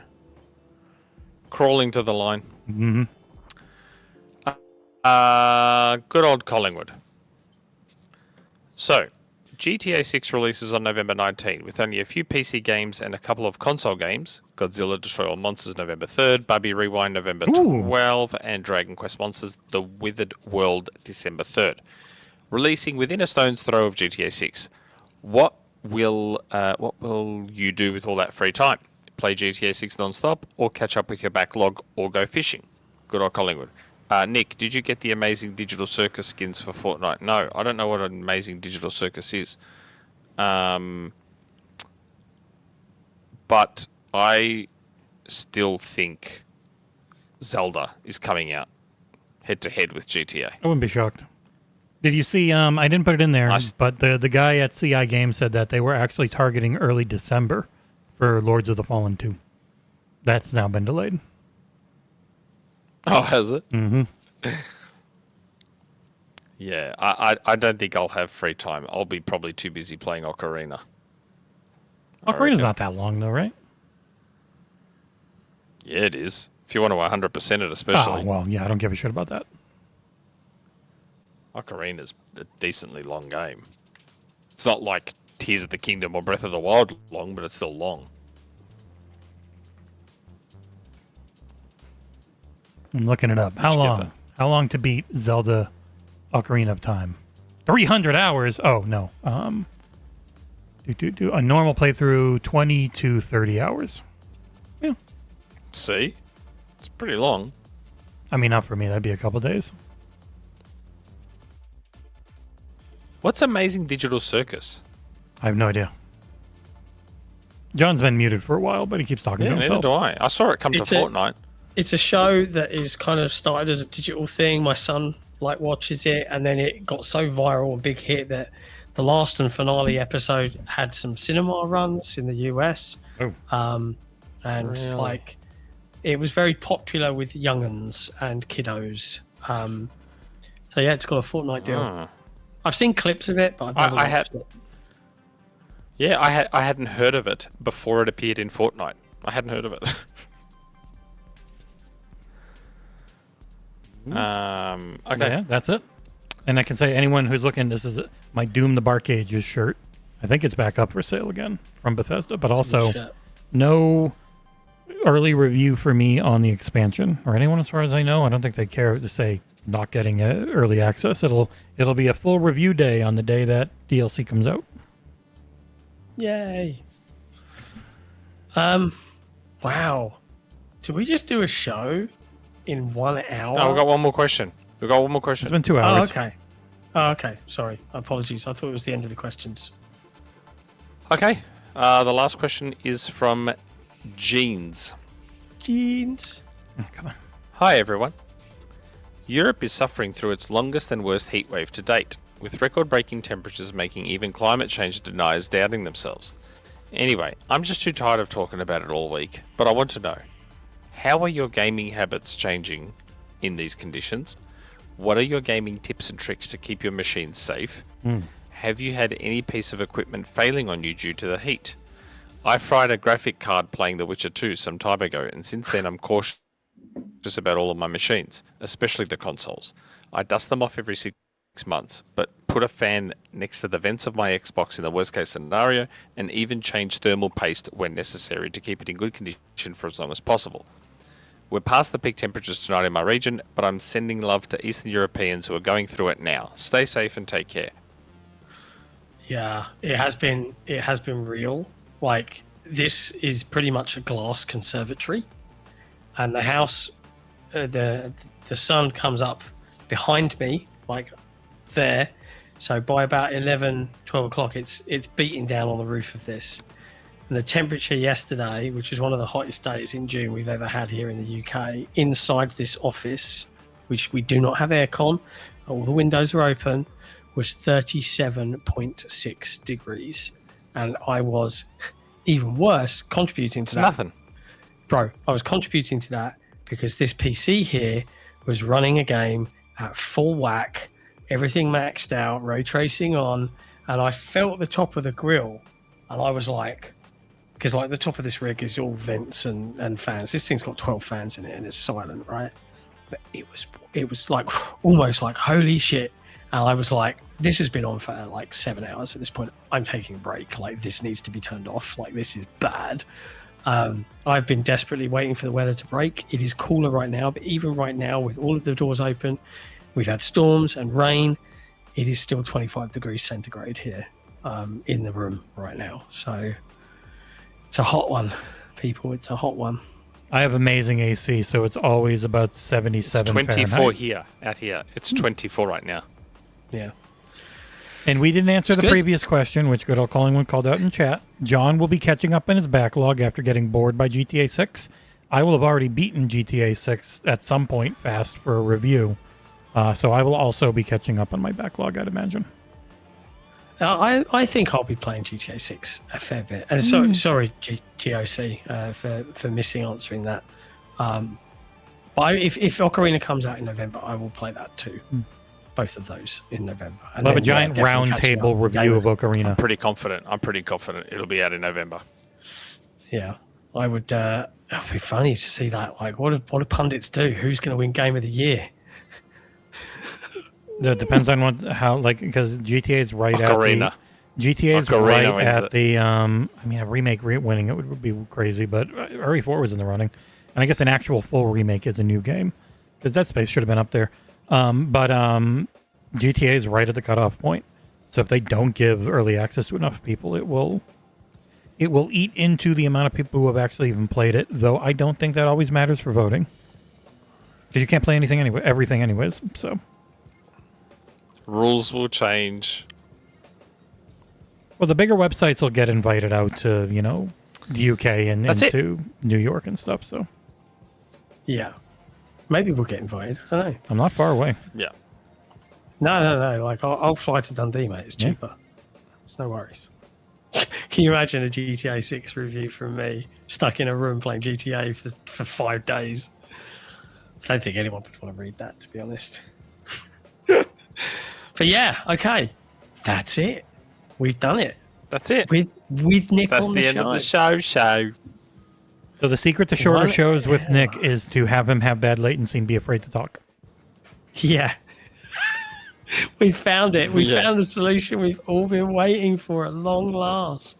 It's crazy to me that the latency is worse. Hopefully, I get decent internet at some point. Yeah, because you're moving around in this holiday, right? Mm. Yeah. Yeah. Cool. There's always extra latency on cellular devices. That's why it was so rough for us for a year and a half. Yeah, I can't believe we went through that as well. All right, people. Well, I know it's been a drama-filled week, but if you're looking for Games are better the than ever. pain, the pain will be next week as well. There's yeah. more coming. Buckle up. It's going to get rough out there. But It is. don't worry. We'll still be here as beacons of positivity and light of people that are actually still enjoying playing video games. They're amazing. We've got a ton of stuff in the works at the moment. I don't think we've actually got a huge amount planned for next week. We do have because we're hitting the lull. We have a new thing an old thing coming back. Amanda, right over there. She's going to stream saw. mixtape tomorrow. So that's Yep. not going to make any money, but it'll be No. fun to watch. Will be. So we've got, I know Arvi there, is out next week. I know that a number of the people in the community would like a community stream of us playing that. So certainly Jesse and I can hop on and play. I've got a couple of mates that are interested, so maybe we can put something together. Yeah, I think we can do up to With- 4 in that one. So Yeah, well, we'll just take that for an adventure, and maybe we can do a review for it. I don't know, but we'll give it a shot. I'm It's working coming on Game 2. Pass. You've got 1 with many more coming in for both of us, so it'll be tough. Yeah, it's we've hit the tough times, but maybe the Cucumbo is listening and it's like, oh, another camper van game, I'm in, and wants to help us out. Until then, though, be good to each other. Many thanks to Nick for staying up till 2 a.m. Yeah. in Greece to join us from his holiday, and we'll see all of you guys next time. Ciao for now. There he is.